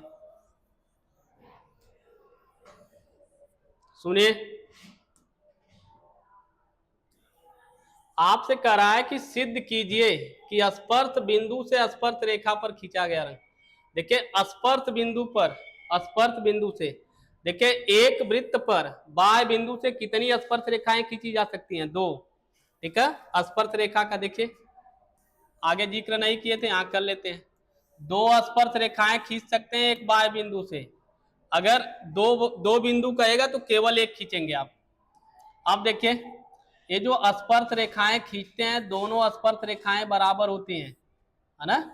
आप कभी कभी पेपर में आ जाएगा ये इसके सर्वांगसम सिद्ध करने के लिए, तो आप सिद्ध कर देंगे कि ये त्रिज्या इसके बराबर है, ये दोनों में कॉमन है, और ए वाला कोण ए वाले कोण के बराबर है, ए वाला कोण ए वाले कोण के बराबर है, इसीलिए क्या हो जाएगा, सर्वांगसम। ठीक है, पेपर में अगर आ रहा है तो आप ऐसे कर लेंगे। ठीक है, तो इसमें याद रखना है कि पीए और पीबी क्या होते हैं, बराबर होते हैं। ठीक, और इन दोनों कोण का योग, इन दोनों कोणों को जोड़ेंगे तो कितना होगा, कोण पी को और कोण ओ को जोड़ेंगे तो 180 अंश होगा।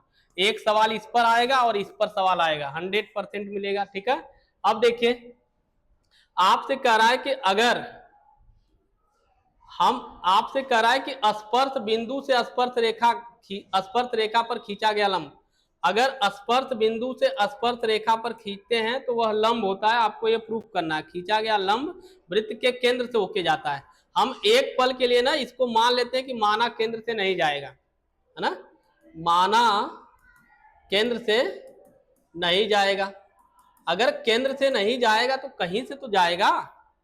सपोज दैट कहां से जा रहा है, ओ डैश से। ठीक, तब वह कहां से जा रहा है, ओ डैश से जा रहा है। अगर ओ डैश से जा रहा है, मान लीजिए स्पर्श रेखा ए एम बी है, तो आपको पता है कि अगर अब पहले ही बोल दे रहा है कि ये लंब है, अगर ये लंब है तो इसका मतलब ओ डैश एम बी बराबर क्या होता है, 90 डिग्री। ठीक, लेकिन आपसे कह रहा है, क्या बोल रहा है कि ए लंब है तो इसका मतलब 90 डिग्री का है। लेकिन हम जानते हैं, क्या जानते हैं, स्पर्श रेखा और त्रिज्या हमेशा क्या बनाती है, 90 अंश का कोण।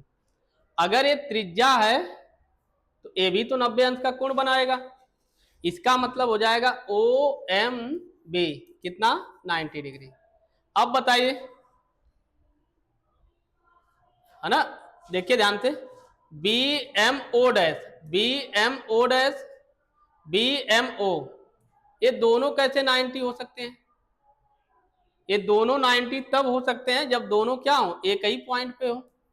तो आपको बस इतना लिखना है, यह तभी संभव है जब दोनों क्या हो, समपाती हो। ठीक है, यह तभी संभव है जब समपाती हो। समपाती का मतलब एक ही बिंदु पर है, इसका मतलब ओ डैश कुछ और नहीं, इसका केंद्र ही है, बस यही प्रूफ करना था आपको, है ना। इसको देख लीजिएगा, 2-3 बार कर लीजिएगा। ठीक, इसका क्या निकालना है आपको, माध्यक, माध्यिका। अब बताइए माध्यिका कैसे निकालते हैं? अगर आपको माध्यिका निकालना है तो क्या करेंगे, देखिए ध्यान से,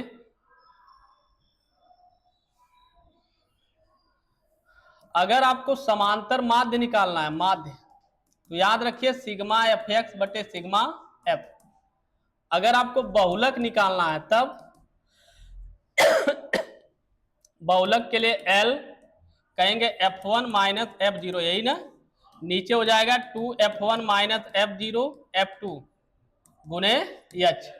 ठीक, और अगर माध्यक या माध्यिका पूछ दे तब L यहां रखेंगे N/2 माइनस MC या CF कहते हैं, कुमुलेटिव फ्रीक्वेंसी, बटे नीचे F गुने H। देखिए यार, तीनों से क्वेश्चन छोटे छोटे आपको पक्का मिलेंगे। ठीक, अब इसमें आपको निकालना पड़ेगा संचयी बारंबारता, तो हम केवल यहाँ पे माध्यिका की बात कर ले रहे हैं।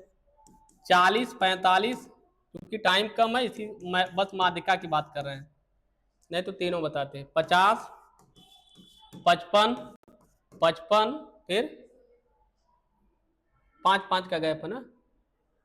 ठीक है, 40-45, 45-50, 50-55, 55-60, ठीक है, 60-65 कहाँ तक है, 65-70 तक, फिर 70 के बाद है 75, 70 और 75। देखिए बारंबारता है 2 3 8, 2 3 8, दिख नहीं रहा, थोड़ा बता दीजिएगा, 8 6 6 3 और 2। देखिए इसमें निकालना होता है भैया संचयी बारंबारता। लग गया सवाल, बस इतना है, ऐसे लिख लेला, सवाल लग गया एकदम, एक अब कहल जाला, है ना। संचयी का मतलब होता है संचय करना, मतलब एक जगह जोड़ना, है ना। सबको क्या करेंगे, एक जगह जोड़ेंगे। बस यहाँ हो गया 2, 2 में जोड़िए 3, 5, 5 में 8 जोड़ा 13, 13 में 6 जोड़ा 19, 19 में 6 जोड़ा 25, 25 में 3 जोड़ा 28, 28 में 2 जोड़वा 30, यही आपका बन जाएगा n। n का मान हो गया 30, यहां भी जोड़ेंगे ना तो आपको 30 मिलेगा। अब इसमें निकालना होता है माध्यिका वर्ग पद। क्या निकालना होता है, माध्यिका वर्ग पद। ठीक है, तो आपको सबसे पहले निकालना पड़ेगा माध्यिका वर्ग पद। माध्यिका वर्ग पद बराबर होता है n/2, n/2वां पद। n का मान कितना आया, 30/2 यानी 15वां पद। अब बताइए, यानी 15वां पद आप देखेंगे किस में आएगा, देखिए पहला पद इसमें, दूसरा इसमें, तीसरा कहे तो इसमें, चौथा, पांचवा, छठवां कहेगा तो इसमें, कहां तक, 13 तक। 13.1 कहेगा तब भी नीचे आ जाएगा, कहां तक आपको लेना है, 19 तक ना, 19 है ना, 19 तक। तो आपका तो 15 ही है, इसका मतलब इसमें आ रहा है। बस यही हो गया आपका माध्यिका वर्ग पद, और माध्यिका वर्ग पद में ए लोअर लिमिट हो गया, ए फ्रीक्वेंसी हो गई, और ये हो गया आपका CF।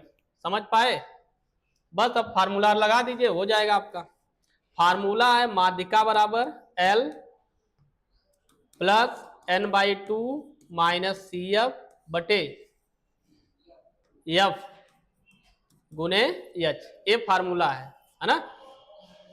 देखिए लोअर लिमिट कितना आया है, 55,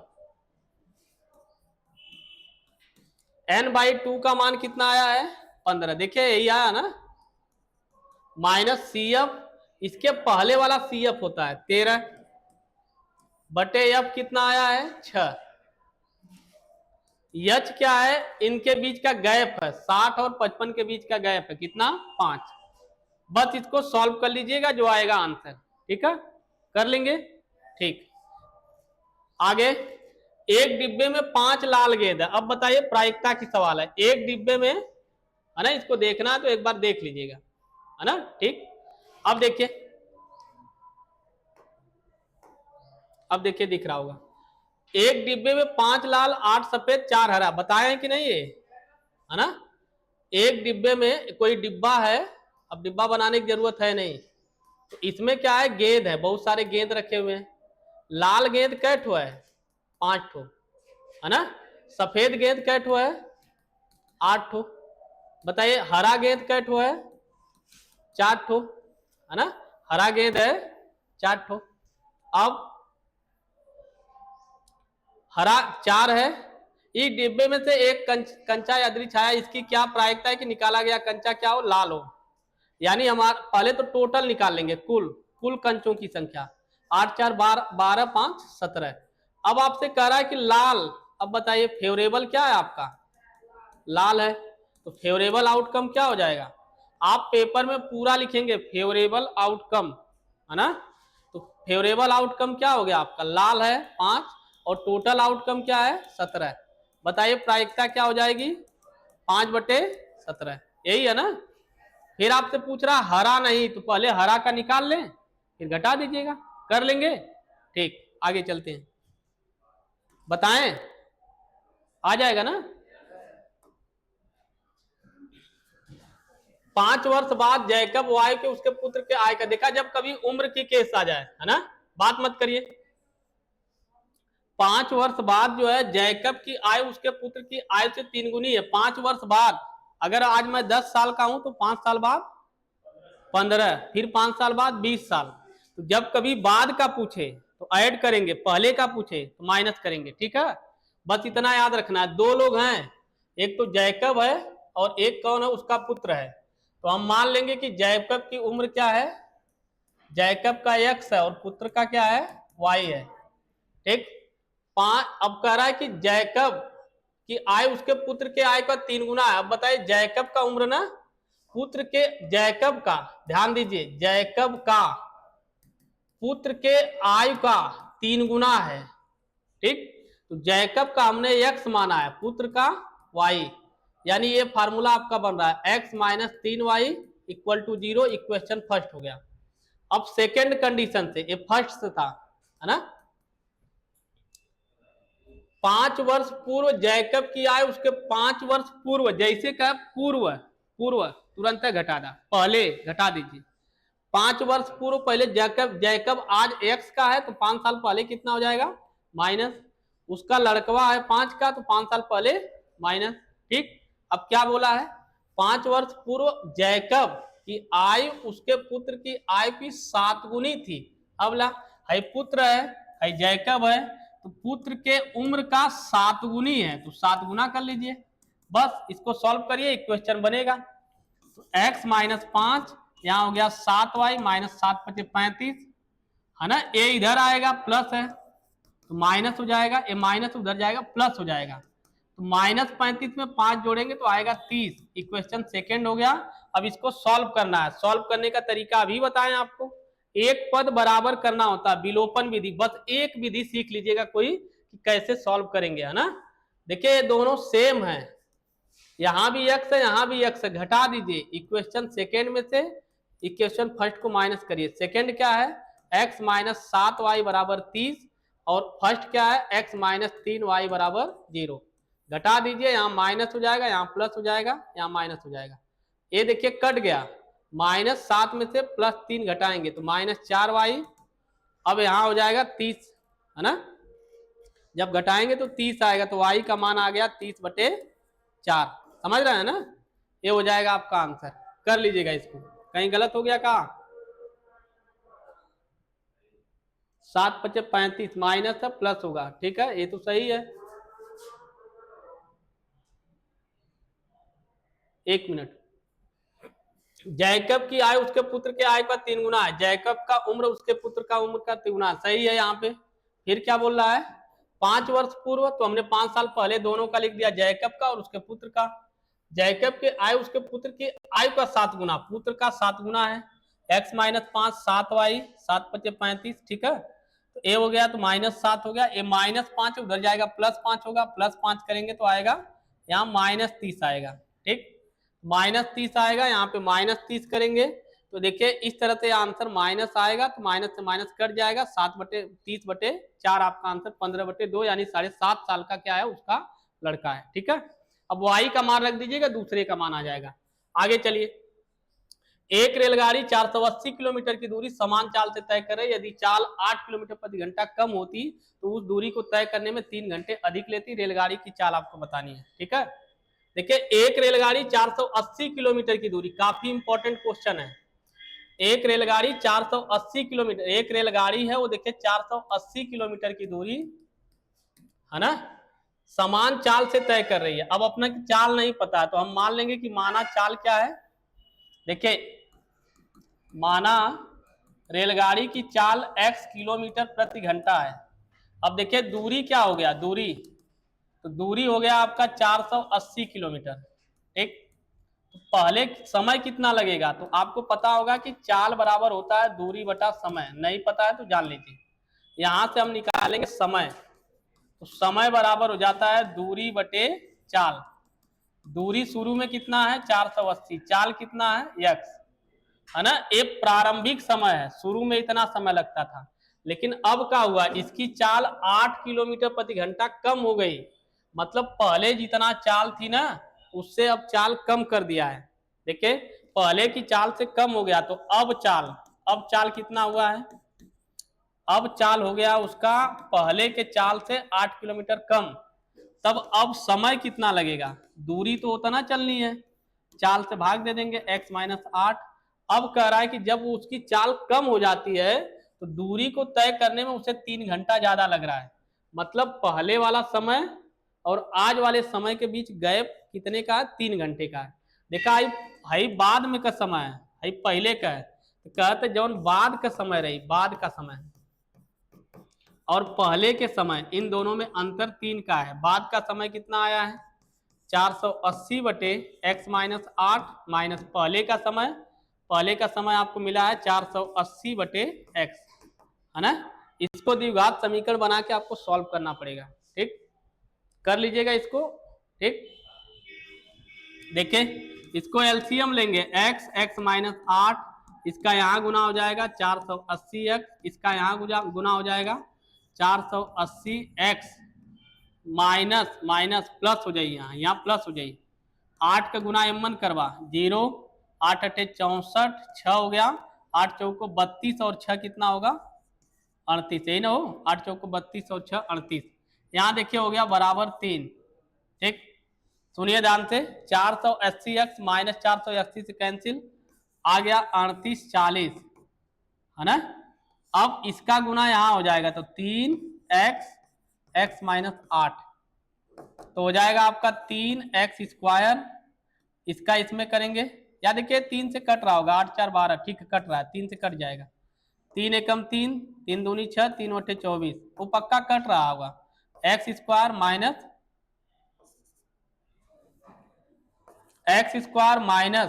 माइनस 8x, देखिए इधर चला जाएगा आपका, तो हो जाएगा x स्क्वायर माइनस 8x, ए वाला इधर चला आया तो माइनस 1280 बराबर 0। अब इसको आप गुणनखंड करके x का मान निकाल लीजिएगा, वही आपका आंसर होगा, ठीक है। ये सवाल बन सकता है ना, बन सकता है किसी न किसी सेट में, हर सेट में नहीं मिलेगा आपको। आगे क्या है, ये इंपॉर्टेंट सवाल है, चलिए बस 5 मिनट और लेंगे।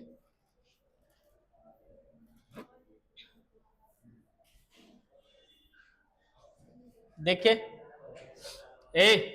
80 मीटर चौड़ी सड़क दोनों आमने सामने, देखिए 80 मीटर चौड़ी कोई सड़क है, 2 खंबे लगे हुए, इन दो खंभों के बीच सड़क के एक बिंदु से, देखिए इसके दोनों तरफ खंबे लगे हैं, हाइट और डिस्टेंस है ना, दो खंबे लगे, इन दोनों खंभों के बीच सड़क के बिंदु से खंबे के शिखर के उन्नयन कोण 60 और 30 है। देखिए जो सड़क है, सड़क के ठीक बीचों बीच में नहीं, बीच में कहीं पे भी कोई नहीं पता कहाँ है ना। 80 मीटर देखिए चौड़ा सड़क है, पहली तो ई देखिए 80 मीटर है।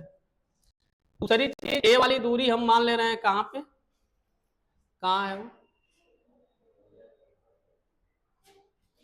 ए दूरी हम मान ले रहे हैं x, ठीक।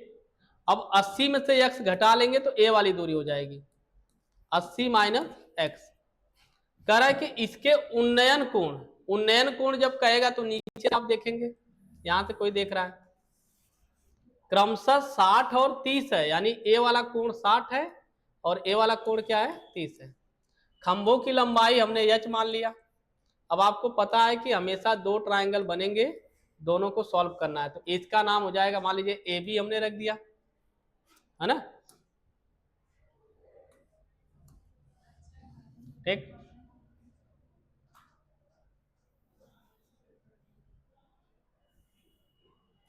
देखिए इसका नेमिंग हमने कर दिया ए बी, इसका नाम हमने एम रख दिया, इसका नाम रख देते हैं एम एन। एक बार एक ट्राइंगल से लेके दूसरे ट्राइंगल में वैल्यू रखेंगे है ना, तो हम लेंगे ट्राइंगल ए एम बी में, तो आपको पता है tan 60 बराबर क्या होता है, लंब बटे आधार x हो गया, ठीक। tan 60 का मान क्या होता है भैया, कड़ी में 3, हाई x इधर चला आएगा, यहाँ हो गया h, इक्वेशन फर्स्ट बना लीजिए। अब ये दूसरा ले लीजिए ट्राइंगल ए वाला, ठीक है, तो हम कहेंगे ट्राइंगल एम, इसका नाम रख दीजिए पी क्यू, दो बार एम रख दिए ना, ट्राइंगल एम पी क्यू में इसमें क्या है, देखिए tan 30 बराबर लंब बाई आधार 80 माइनस एक्स हो गया। tan 30 का मान होता है 1 बटा कड़ी में 3, यच का मान यहां से रखिए कड़ी में 3 x बटे 80 माइनस एक्स हो गया। अब इसका यहां मल्टीप्लाई हो जाएगा, 80 माइनस एक्स बराबर हो जाएगा इसका यहां हो गया आपका 3x, ये माइनस इधर लाएंगे प्लस हो जाएगा, 80 बराबर क्या हो गया 3 और 1 जुड़ जाएगा 4x, 4 से 1 कैंसिल 20, x का मान क्या आ गया 20, यहां से यहां का डिस्टेंस क्या हो गया 20। समझ पाए, हाइट पूछेगा तो उसमें रख देंगे, ठीक। फिर करा समुद्र तल से 75 मीटर ऊंचाई पर लाइट हाउस के शिखर से देखने पर, इसका मैं फिगर बना दे रहा हूं, आप खुद कर लीजिएगा इसको।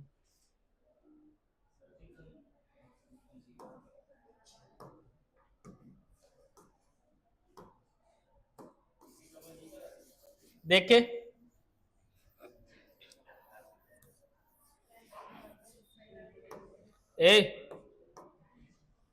समुद्र तल से इंपॉर्टेंट है, समुद्र तल से 75 मीटर ऊंची लाइट हाउस के शिखर से देखने पे, जो सवाल इंपॉर्टेंट बताए हैं क्लास में वो इस बार इंपॉर्टेंट रहेगा, उसको जरूर कर लीजिएगा, जो भी मतलब बताए हैं उसको आप कर लीजिएगा, जरूर से जरूर कर लीजिएगा, इस बार उसी टाइप का सवाल आएगा है ना। देखिए इस हाइट और डिस्टेंस का 5-6 सवाल हम इंपॉर्टेंट बताए हैं है ना, मेन 3 ही 4 बताए हैं, वही है उसी में से आएगा। समुद्र तल से 75 मीटर ऊंची लाइट, देखिए समुंदर है, समुद्र तल से जो है 75 मीटर ऊंची एक लाइट हाउस है, यहाँ मान लीजिए लाइट लगा हुआ है, ठीक। देखने पर जहाज का अवनमन कोण, अवनमन मतलब कोई ऊपर से देख रहा है, 30 से 45 है ना। देखिए पहले कोण था 30, जहाज यहाँ पे है, ठीक, और यह कोण था 30, कुछ समय के बाद यह कोण कितना बन जाता है 45। देखिए अवनमन कोण है, मतलब ऊपर से कोई देख रहा है, पहले 30 दिखाइएगा फिर 45, जब कभी अवनमन कहे सवाल में ऊपर जरूर दिखाइएगा, नहीं तो नंबर कट जाएगा, सवाल लगने के लिए तो नीचे से ही लगेगा, लेकिन ऊपर दिखाएगा, अवनमन कहे तब, उन्नयन कहे तो बस नीचे। यदि लाइट हाउस की ओर एक जहाज दूसरे जहाज के ठीक पीछे हो तो जहाज के बीच की दूरी बताइए। आपको 75 मीटर ऊंची लाइट हाउस, इसकी ऊंचाई आपको दिया है 75 मीटर, आपसे कह रहा है कि दोनों जहाज के बीच की दूरी बताइए, हमने मान लिया x, और इस जहाज की दूरी यहां से मान लिए y, दो ट्राइंगल बन गया। एक आप पहले ए ले लीजिएगा tan 45 है ना, केवल ए वाला लीजिएगा, बराबर हाइट 75 बटे y, tan 45 का मान 1 होता है, हो गया 75 बटे वाई, वाई इधर चला आएगा, वाई का मान क्या आ गया 75। फिर दूसरा ट्राइंगल लीजिएगा बड़ा वाला, नेमिंग कर लीजिएगा, नाम इसका लिख दीजिएगा जो भी लिखना होगा। अब दूसरा लेंगे तो tan 30 बराबर क्या हो जाएगा, लंब 75 बटे यहां से यहां का डिस्टेंस x प्लस वाई। बताइए tan 30 का मान क्या होगा, 1 बटा करीब 3, एक कई बार आएगा 75 बटे x प्लस वाई, इधर चल जाए इधर चल जाए, है ना, तो इधर हो जाए x प्लस वाई बराबर 75 करने में 3। ठीक, y का मान समीकरण 1 से रख दीजिए, x यहाँ हो गया 75, यहाँ 75 करने में 3, ये प्लस इधर लाएंगे तो माइनस हो जाएगा, यही आंसर है आपका 75/√3 माइनस 75। ठीक, आगे चलिए नेक्स्ट। ठीक है, दोनों देख लीजिएगा, इंपॉर्टेंट भी हैं। आगे चले,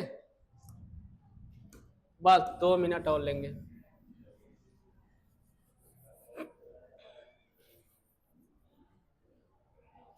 देखिए ऊंचाई इतना, व्यास इतना, ठोस बेलन के ऊंचाई, देखिए कितना बढ़िया क्वेश्चन है। देखिए कह रहा है कि ऊंचाई इतना है ना, ऊंचाई इतना, एक ऊंचाई है 2.5 मीटर और व्यास इतना वाले एक ठोस बेलन, मतलब बेलन है, फिगर मेन होता है इसमें, एक बेलन है, इसकी ऊंचाई आपको दे रखा है, इसकी ऊंचाई आपको दे रखा है कितना 2.4, और इसका व्यास दिया है, तो आपको मैंने बताया व्यास का तुरंत आधा कर लेंगे तो क्या मिलेगा त्रिज्या 0.7, 1.4 का आधा कर लीजिएगा तुरंत। अब इसी ऊंचाई के इसी व्यास वाला एक शंक्वाकार खोल, अब लीजिए इसी ऊंचाई का और इसी व्यास वाला एक शंक्वाकार खोल है, एक काट लिया जाता है, शेष बचे निकटतम सेंटीमीटर पृष्ठीय क्षेत्रफल ज्ञात कीजिए। अब बताइए इसी में से ना इसी ऊंचाई का एक शंक्वाकार भाग काट के निकाल दिया जाता है, इसे काट के निकाल दिया गया, मान लीजिए लकड़ी का गुटका है और काट के निकाल दिया गया, हाई बस बचेगा हाई। अब जो बच रहा है उसका पृष्ठीय क्षेत्रफल क्या बताएं आपको, चाहे आयतन पूछे, अगर जैसे ऐसे होता इसके ऊपर कुछ रख रहे हैं, इसका आयतन जोड़ देंगे, पृष्ठीय क्षेत्रफल पूछेगा, इसका वक्रपृष्ठ इसका वक्रपृष्ठ जोड़ देंगे, केवल आपको वक्रपृष्ठ चाहिए हमेशा, किसका किसका, देखिए बेलन का, शंकु का और अर्धगोला का, इन्हीं की जरूरत होगी, वक्र पृष्ठ बच चाहिए, वक्र पृष्ठ मैक्सिमम सवाल में 90%। यहाँ हो जाएगा पाई आर एल, इसमें होगा बेलन का वक्र पृष्ठ क्या होगा 2 पाई आर एच, और अर्धगोला का वक्र पृष्ठ क्या होगा इसका हो जाएगा 2 पाई आर स्क्वायर, ये आपको याद रखना है। आयतन चाहिए तीनों का, आयतन शंकु का आयतन क्या होगा 1/3 पाई आर स्क्वायर एच, इसका आयतन होगा पाई आर स्क्वायर एच, अर्धगोला का होगा 2/3 पाई आर क्यूब, है ना। इतने से सवाल लग जाएगा। एक और ये याद रखिएगा कि जब कभी हम दो क्यूब को जोड़ते हैं तो क्या बन जाता है क्यूबॉइड, याद है ना, क्यूबॉइड बन जाएगा। तो क्यूबॉइड का संपूर्ण पृष्ठ क्या होता है 2LB BH HL, और इसका आयतन अगर पूछ दे, है ना, इसको कहते हैं क्यूबॉइड को क्या कहेंगे हिंदी में घनाभ। जब कभी घन को जोड़ेंगे, दो घन को जोड़ देगा, अगर ये 4 मीटर है 4 मीटर है तो टोटल कितना हो जाए 8 मीटर, लंबाई बढ़ जाए, हाइट और जो विड्थ है ऊंचाई और क्या कहते हैं चौड़ाई वही रहेगी, है ना। और इसका फार्मूला लगाएंगे, छोटे क्वेश्चन इस पर बन सकते हैं, बड़े क्वेश्चन हमेशा इस पर बनेगा, या तो बेलन रहेगा उसके ऊपर कुछ रख देगा, या तो उसके अंदर से काट के निकाली, अगर काट के निकालेगा तो आयतन घटा दीजिएगा, है ना, जब ऊपर रहेगा तो आयतन में जोड़ दीजिएगा, और अगर गलती से उस संपूर्ण पृष्ठ पूछ दे, चाहे कुछ रहे, बस आकृति देखकर क्या करिए उसको ऐड कर दीजिए, चाहे आपको आए चाहे ना आए ऐड कर देना है। कब, जब वक्र पृष्ठ पूछेगा तब, आयतन पूछेगा तो एक तो दिया रहेगा उसके ऊपर रखेगा, तब ऐड करेंगे, अंदरवन से काट के निकाल रहा है तो माइनस करेंगे। अब यहां भले से ये पूछा है, आपके आने वाले पेपर में कुछ भी पूछा जा सकता है, ठीक। तो बताइए यहाँ क्या पूछा है, पृष्ठीय क्षेत्रफल, समझ में आ गया क्या करना है, पृष्ठीय क्षेत्रफल निकालने के लिए कुछ करना नहीं है, बेलन के पृष्ठीय क्षेत्रफल में से माइनस कर देंगे किसका, शंकु का। बस बेलन का अब बताए हैं, बेलन का देखिए फार्मूला क्या है, बेलन वाला फार्मूला रख दीजिए। बेलन का फार्मूला है 2πr/h माइनस शंकु का πr/l रख लेंगे। हाँ देखिए रखेंगे ना, 2π22/7 अभी मत रखिए, पाई आर का मान रखिए, आर का मान है 0.7, एच का मान है 2.4। देखिए माइनस पाई ए आर है, आर का मान है 0.7, काम यहाँ गड़बड़ हो गया, एल कैसे निकलेगा। तो शंकु के लिए हमेशा याद रखिएगा एल स्क्वायर बराबर होता है H square plus R square. H का मान कितना है 2.4 का स्क्वायर, आर का मान 0.7। याद है ट्रिपलेट 24 और 27 का ट्रिपलेट क्या बताएं 25। बस इसका हो जाएगा, इसको सॉल्व कर लीजिएगा, आएगा 6 ए आएगा, इसका स्क्वायर करके जोड़ेंगे तो ए आएगा, तो एल का मान आ जाएगा 2.5। बस भैया यहाँ 2.5 रख कर इसको सॉल्व करना है।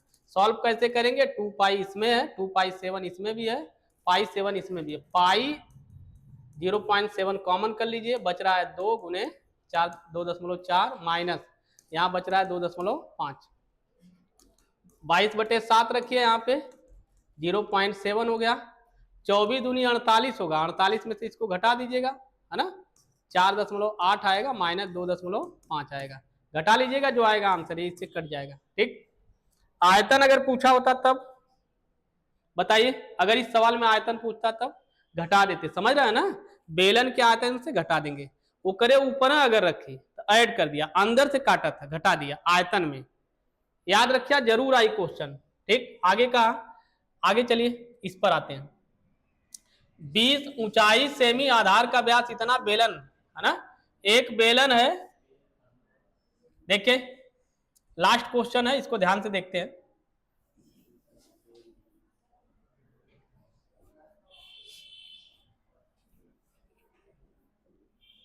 सुनिए, ऊंचाई 220 सेमी ऊंचाई, देखिए एक बेलन, बढ़िया से फिगर बनाइएगा एक पेज में, 220 सेमी ऊंचाई है, आधार का व्यास इतना 24 है, जैसे व्यास दिया तो तुरंत त्रिज्या निकाल लेंगे, कितना 12।